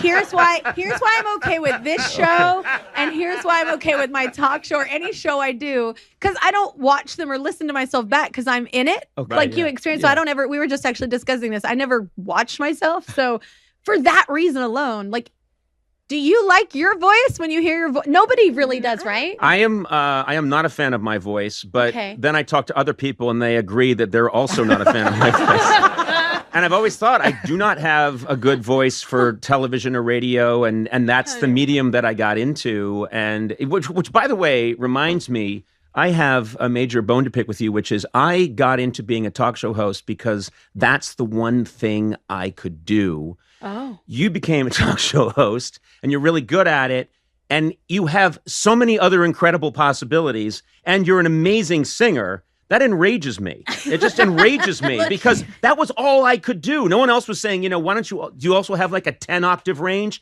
Yeah, but I think I'll just do a talk show. Whether you're on a cross-country drive or on your daily commute, time in the car is perfect for listening to podcasts like, I don't know, this one. T-Mobile covers more highway miles with 5G than anyone. Their network helps keep you connected to all your favorite podcasts when you're out and about. Mm-hmm. I got to tell you, I like to road trip sometimes. I do too, and I have T-Mobile, and I can honestly say there's coverage. That's important. Like, there have been times in my life where I'm out on the road, driving around, and especially on those family trips. You're out in the desert. You want to make sure you have that coverage. Yeah. What if you get, like, your car breaks down and you're just there? Sitting there like a chump? Yeah. With no coverage? Yeah. Not this guy. I've got T-Mobile. Got 5G. Find out more at T-Mobile.com/CY. That's SEEWHY. I have been very vocal about this from the very beginning. Like, I was more shocked than anyone. Like, after doing The Voice, they were like, oh, we like how you are on the show, your energy. Like, we think you do great at a talk show. You do it. We have this idea. And I was like, oh, thank you. No. You said no initially. Twice. Because I was like, I do not think that people will watch. I am not a comedian. Mm-hmm. I am not a journalist. I have no experience to do this. Like, literally, why would you want me to do this? Like, and so they really, my ex actually really pushed me to do it. He was like, I think you'll be really good at it. And I was like, okay. I was like, and so I tried it. And I will say from the pilot, I think as long as you're a curious person and you love to engage with people, you love to be communicative, like it's kind of an easy job. Like it's fun and Yeah. it's you I enjoy would it. say I sometimes think I can predict who's going to be good at it. And when I heard that you were going to do a show, my first instinct was you're a very warm person, and you're very you seem like a real person. And then when I bumped into people that work with you regularly, including the woman who did my makeup today, who worked in the she was just saying she's the best. She's such a nice person. And I think that is half of it is if you can be yourself in front of people and you're a legitimately good person, it's going to work out. And so you've proven me right. If you are yourself and you're comfortable, then it doesn't really matter. Like, because you don't know. Because I didn't know. Like, people told me afterwards, like, wow, it was successful. Like, that never happens. And I was like, come again? And they were like, oh, this was probably going to fail. And I was like, what? Wait, they didn't tell you that up front. I had no idea. Like, ignorance was 100% bliss. I had no idea that statistically I was screwed. Like, it was like I was probably going to fail. So I was like, if I had known that, maybe I would have said no a third time. No, the only way, what happens in show business is they'll kill you with enthusiasm. So what happens is everyone's like, it's going to be the best. It's going to be amazing. It's the perfect choice for you. Perfect time. And what they're really thinking is, I don't know. Yeah. If it goes badly, that's their problem. Yeah. I'll just cash the check. Yeah. And so you just, but. Yeah, I'm glad I didn't know. Yeah. It's best not to know. Yeah. And you just enjoy it and you do it because you like doing it. Yeah. I'm curious because I want to go way back to. You're rude. I'm so sorry. Oh, no. I'm going to be an oscillating fan. I don't need to focus. I turn my back on them all the time. When I'm speaking to them in a room that's not being recorded, I often have my back turned. This is the first time we've seen his face. Yeah. And they're not beautiful pleased. face. No. Yeah. What's interesting to me now is that, American Idol and a bunch of these different singing shows like The Voice, they've become such a regular part of the fabric. I remember very clearly, and I was in New York and I was doing the late night show, and I remembered seeing an advertisement for this brand new show called American Idol, and not knowing what it was, and then hearing it's a singing competition show, and like anyone else thinking, well, that'll be around For 10 minutes. Yeah. Like everything else. Yeah. And I'm always wrong about things. So of course, it went on to be huge. But what's interesting is your perspective on it as the first person. I'm just curious to hear you talk about the very beginning of American Idol. I know there was some stuff at the very beginning where it almost felt like these people don't really know what they're doing. Like this company doesn't know what they're doing because they're just figuring it out for the first time. Well, because that there's truth to that, because they had Pop Idol, which was in the UK. Will Young won the first one, and that was kind of the big thing, and it blew up there in the United Kingdom. And then Simon Fuller was was like, oh, I'm going to do this in America and see how it goes over. Well, they weren't sure, and so it blew up, and they didn't really know how to control it. I don't know if you've noticed, but geographically speaking, America is enormous compared to the UK. So covering all that ground and like all the outlets and like we were literally, someone was always sick with like walking pneumonia or like laryngitis or just that we were overworked. Not because they were mean about it. Everybody just didn't know. It was a phenomenon. It was just a phenomenon. So it just blew up and everybody was just trying to keep up with it. Right. I heard, I don't know if it's true that this is the level they were at. They took you guys to a mall, the contestants to a mall. This is true. And I've heard this, and it just sounds, now you know that they have a whole system because it's become part of the show business firmament, and it's this big deal. We didn't have a stylist on the show until I think like the top 5, maybe. Right. So you guys were just doing your own makeup and hair? They dropped us at a mall, the Beverly Center, and ooh, that's a rough mall, too. Gave us money and said, and it was like, I think it was like $200. I don't even know how, it was just like a couple $100 or something like that. And said, okay, go, this is a prize to go get something like for, the show. And I am thinking, this show's going nowhere. I'm pocketing this money. I will wear whatever I want on the show. I just wore what I had. So what did you? So you didn't even spend the money they gave you? No, I didn't. I was like, this is like rent money. I was like, I'm not going to waste it on this dumb mall. And like, who cares about? I didn't know. No one knew the show would be what it was. I'm literally the first winner. I had no idea. Like, no one knew. Even after I won. No one knew. No one could have called that, right?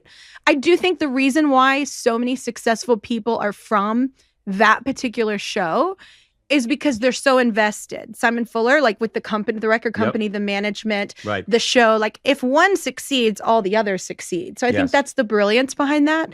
And honestly, I had a wonderful time. Like I love Simon Fuller. This never happens in the industry, but like he actually let me out of my deal and he didn't have to. And I was, successful. So there was no reason to do that. But he actually let me out because he couldn't actually be there. It was like other people running it, and it just wasn't a good. That's unheard of in any. That's unheard of in any business, but specifically the music business. For someone to say this is a superstar, a major talent, she wants out. You can go. I was at MTV Iced Out performing, and I was just in tears on the phone with him, going, "Look, I love you. You're like the kindest person ever, but like I don't work with you on the regular, and I'm just unhappy with who I am working with." Right. And he not only said he'd let me out, he also said he'd help me find management and help me out like after, like. And with no ask, like nothing, no strings. So I had a very positive experience in that sense. Right. I will point out he sounds like a terrible businessman. He's really loaded. So he's doing something right. Once I was like, my friends and I randomly like went like backpacking, like in France, and he was like, literally, this is a real story. He was like, "Oh, are you near?" And I was like, "Oh my God, you're here too?" And he was like, "Yeah." He was like, "I'll send my tender for you." And I was like, I'm sorry, what? I was like, what is it? And this is before the app Tinder. This is a boat, I guess a tiny boat with a bigger boat that comes to get you. And I was like, a boat that contains another boat? It's a tiny boat, I guess, from one big yacht to like come get. And I was like, oh man, we roll in different circles. I was like, wait a minute, you don't have to send your tender. You're backpacking with your friends, and it's like you're going to stay in a youth hostel, and then this guy's like, I'll send my yacht over. We were definitely staying at just like a normal hotel. Like it was a hostel, but a normal hotel. And I just was like, oh my God, you're good. Like that's not, I feel like a pretty woman. Like, you walk in the store and you don't belong. So I was like, oh, this is not how I roll. So no, I'm good. But I learned what a tender was.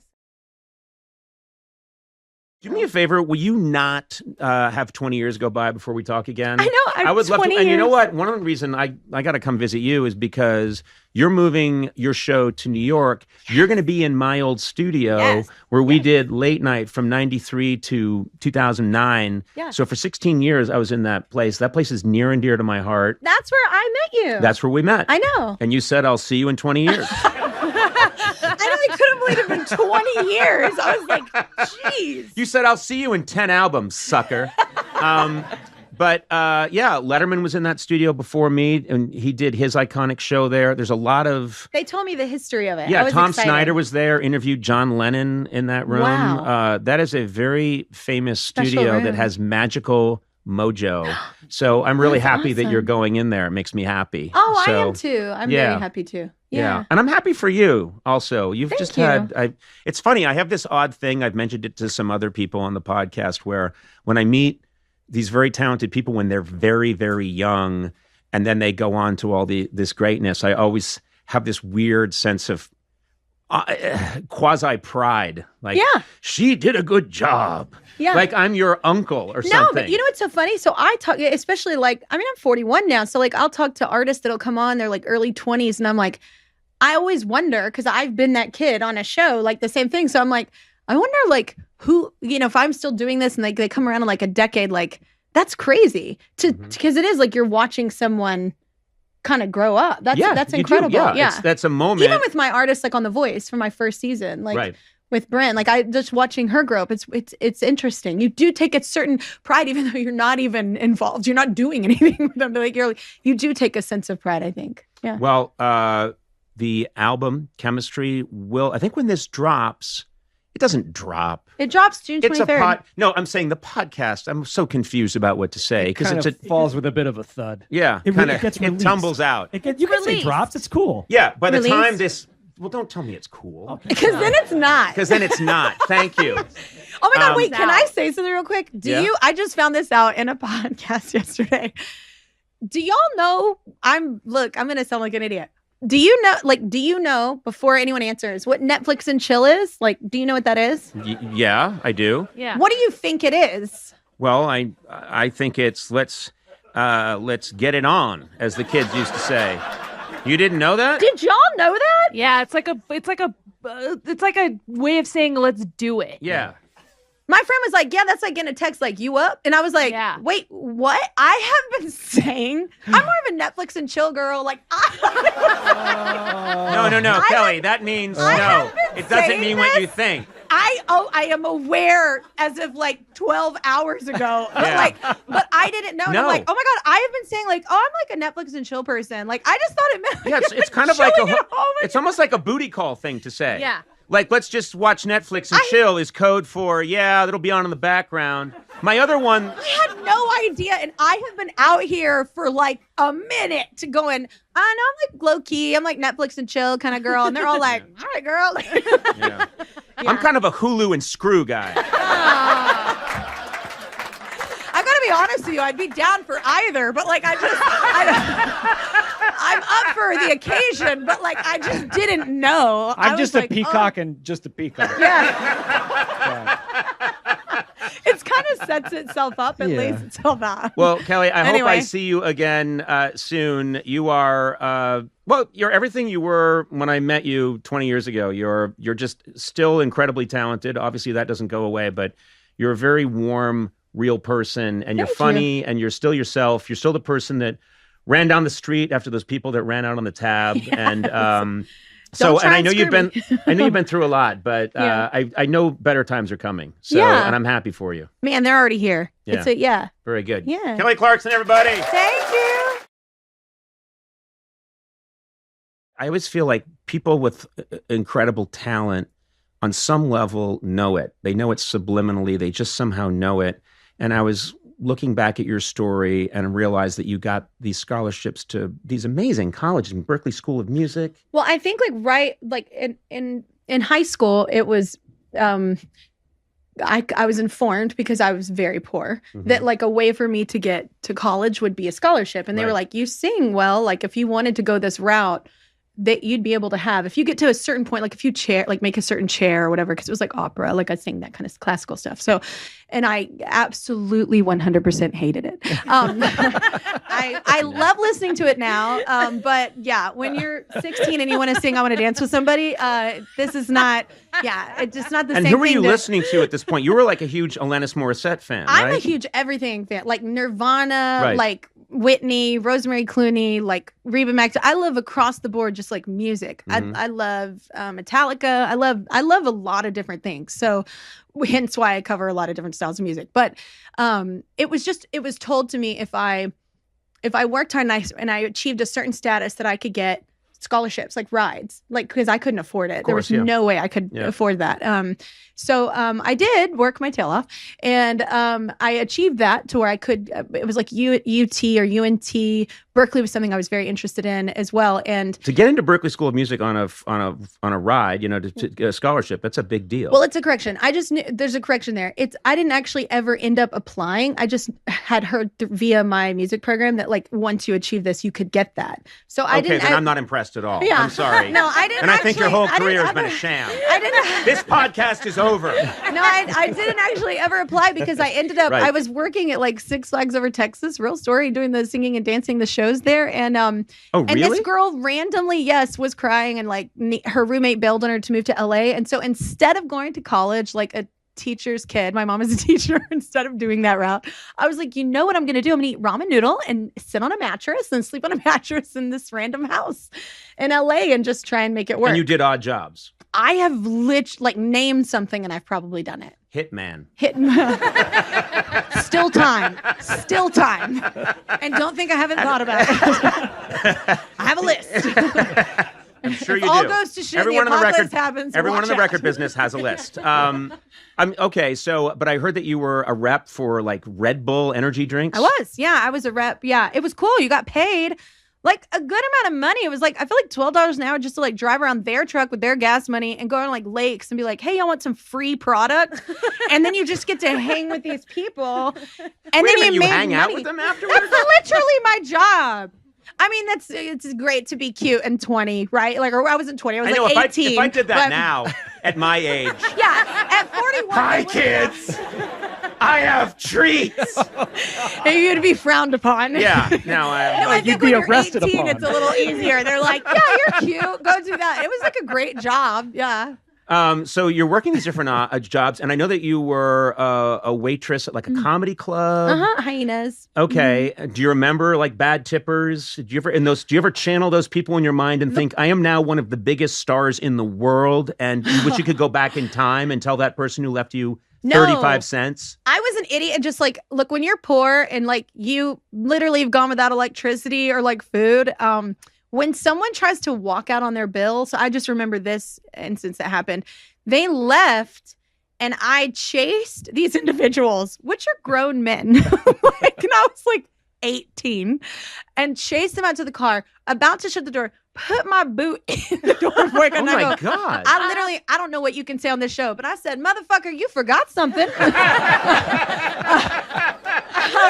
I was like, because you can say that on the show. And by the way, that's your next song title. Well, yeah, that's my, thank you. Motherfucker, you got something. That would have fit you really didn't well. Count on me. That would have fit into this record. But no, it's still time to get into chemistry. But it's really dangerous. I shouldn't have done it. My boss was angry at me for doing it because he was like, you can get, like, it's a dark parking lot or whatever. And I was like, they make you cover the ticket. If somebody does that to you, you have to cover it. I couldn't afford that. It was worth the risk of getting the shit beat out of me. I completely understand in that period of your life too. There's something about when you have nothing, you are bold and brave. Right. It's that, what is it? What When you else got do you nothing, have? you got nothing to lose. Yeah. So you go for it. Yeah. But no, anyone listening, don't do that. This comes to mind because of the movie you just did, which I watched and I really loved. Oh, thank where you. your role play, where you're doing all these amazing badass stunts. You're basically playing a mom who's also an assassin, and it's really physical, and you're really good at it. Thank you. And I'm like, this is some Keanu Reeves moves in here. and I was thinking, what was the timeline? Was this after? I landed in Germany. I shot it in Germany. It landed in Germany. And then we found out a week later I was pregnant. And I went in for my first day of stunt training. I was pregnant. That's insane. I know. That's so crazy. I was pregnant that whole time. It was wild. Also, we shot in Berlin in the summer. It was like 1,000 degrees. And all I wanted was Taco Bell. And they don't have Taco Bell in all of Germany. I looked. I searched. It's all I wanted. But also, I didn't tell anyone I was pregnant. So all they kept thinking was, this girl keeps asking for Taco Bell. And won't let us call her mama. Very sweaty. Yeah, she and won't let us call her mama. And her stunt double seems to be interfering with a lot. Keeps saying like, I'll do that. Because I told her. Oh, you told your stunt double. Yeah. Okay, that's good. Told my stunt double.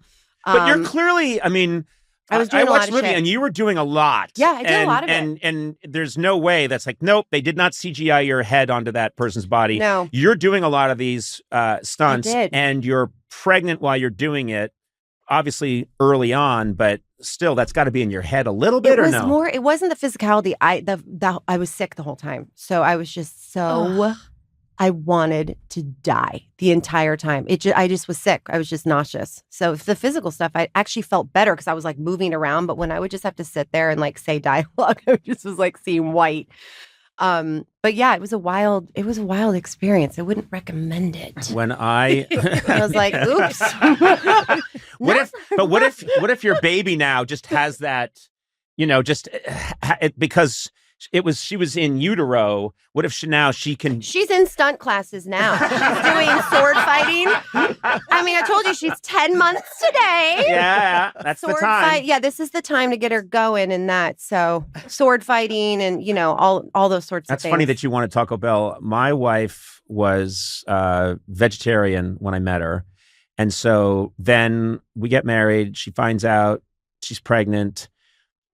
Okay, everything's moving along fine. We go out to this place in New York, and I order a burger because I'm Irish Catholic, and for me, that's a well-rounded, healthy meal. Absolutely. And so I get my burger, and she gets her salad, and I'll never forget. Liza said, "Can I just have one bite of your burger?" And she had never been interested at all in any of the giant Flintstone steaks I was eating or anything. And she said, "Can I just have one bite of your burger?" And I went, "Okay." And I held it over the table, and she took a bite and then didn't let go. Oh my God. And then I swear to hand. God, her jaw detached. Yes. Like a snake, and she pushed it and my fist into her mouth and inhaled it, and bye-bye, no more vegetarian, like, because it was no longer her in charge. Yep. It was our daughter inside saying, "It's burger time," and pulling a lever. Yes. Does she still eat meat? Yes. So it's so crazy. So I also was a vegetarian. I hadn't eaten meat in like probably 7 or 8 years. And my fiance, my partner's big meat eater too. And this exact story happened to us. He ordered really? a steak, Okay. and I was like, I want that. And it's the same thing. And I said, I have to have that. He's like, have it. And I ate the whole steak. And I now like only eat steak. Your cholesterol is 7,000. Dying.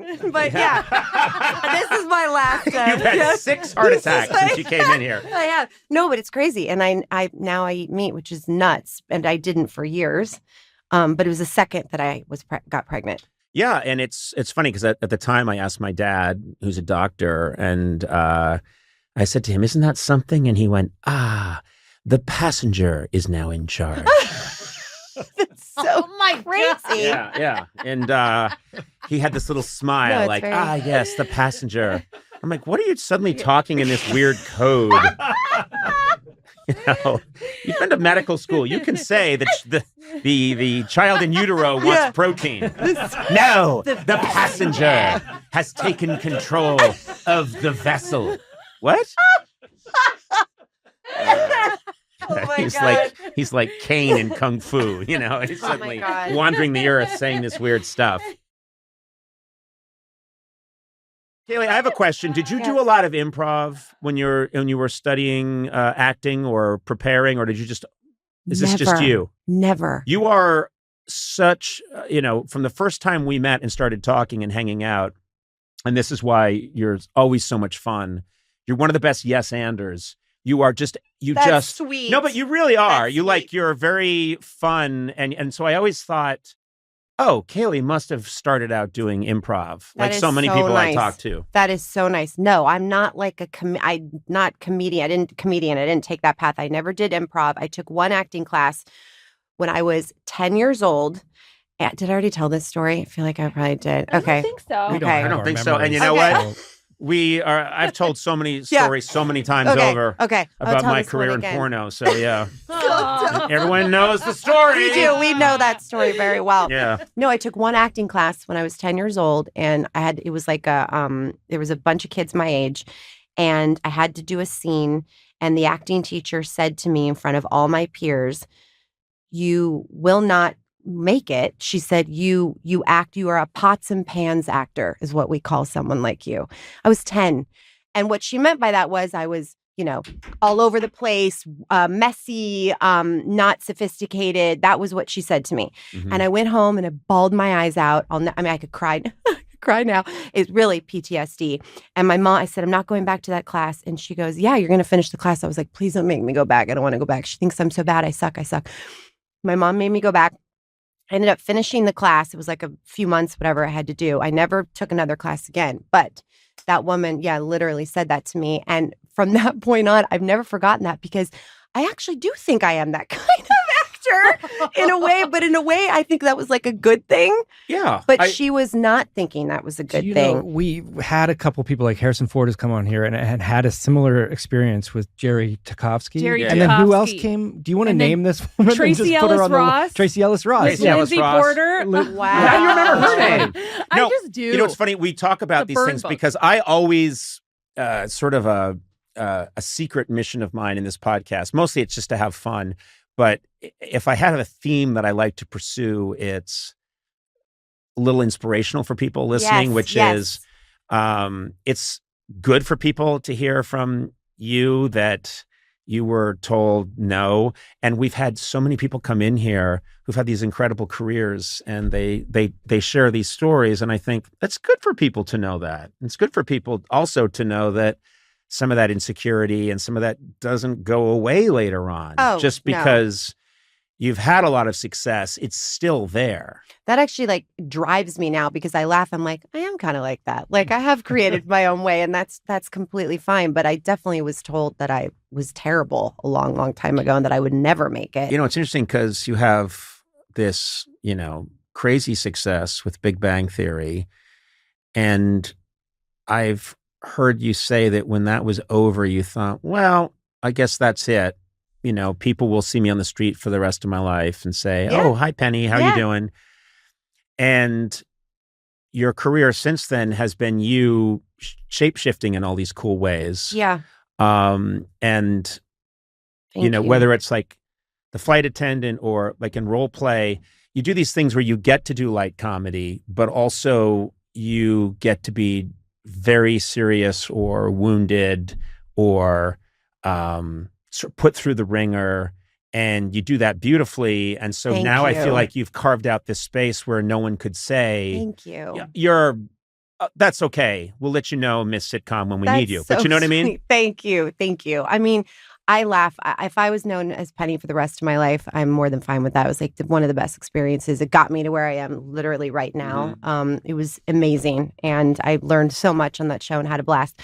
Yeah, I kind of thought that too. I'm like, well, maybe I'll do sitcoms forever. And by the way, I love doing sitcoms. I love the schedule. I love an audience. So I had nothing against it. And then when I found Flight Attendant, I'm like, oh, maybe I could do this. Like people might, I don't know if they're going to believe I can do it, but I think I can do it. And then kind of I wanted to do that drama, but also bring in, I always have to add a little comedy in there. And we kind of turned it into that and kind of formed our own little tone. And that's what I've run with. But I think we live in this, actually this kind of golden era in entertainment, in my opinion. And I can say that as someone who's really not in it now. I mean, doing this, but I think there's this really nice era we're in where people try to classify things and they don't need to be classified. So it was that big controversy about The Bear. How can The Bear be, up for an Emmy if it's, they're saying it's a comedy, but it's not a comedy, and people were getting all worked up about it. And I said, I don't really care. I really like The Bear, and I don't think there needs to be these strict classifications anymore. And now there's all this entertainment where I feel like there are these very funny moments and then very dark moments. And then a character you really like can die. Yes. So it's way past Gilligan's Island where everything everything resets every week and has to go back to point zero. No, exactly. I mean, we had that with Flight Attendant too. I had a lot of people who were like, it's not, we went up for comedy and all this stuff. And they were like, you're not a comedy. I'm like, but it is kind of a comedy. Like you're not pigeonholed anymore. It's all the things. Right. And everyone has a different opinion. There's so much out there. That's the thing. There's so much out there, and all the tones now are all over the place, which makes it, I think, so much fun. Yeah. I was saying the same thing watching the movie that you just did, where I thought there are really funny moments, but then there are also moments where I don't know, is someone getting killed right now? Yeah. And I love that that's the era that I think a whole generation has come up with. Yeah. Which is we don't, and there's so many amazing shows like Breaking Bad that could be hilariously funny and comical. Bryan Cranston in his tighty whities, yelling while his meth lab blows up. So many great comedy moments. And then some of the deepest pathos that I've seen, that's everywhere now. And I know. It's so crazy. I can't believe how long I've been doing this. I mean, truly, I can't. You're 77 years I'm old. 77. And I want to thank you for your service in the Korean War. I'm 3,000 months old. I think you were there. You were at the DMZ long before they had a gift shop. And God bless you for it. I have been around. The work you did to get Dwight Eisenhower elected puts you in rare company. Really rare company. No, it's like, God, I've been doing this so long at this point now. I just want to work with people I love to work with. I want to have fun. I want to do jobs that are fun. I mean, dude, when I got to come back on. Did you just call me dude? Yeah. Okay, that's it. Listen, I'm 3,000 months old, okay? I'm trying to get back with the young kids.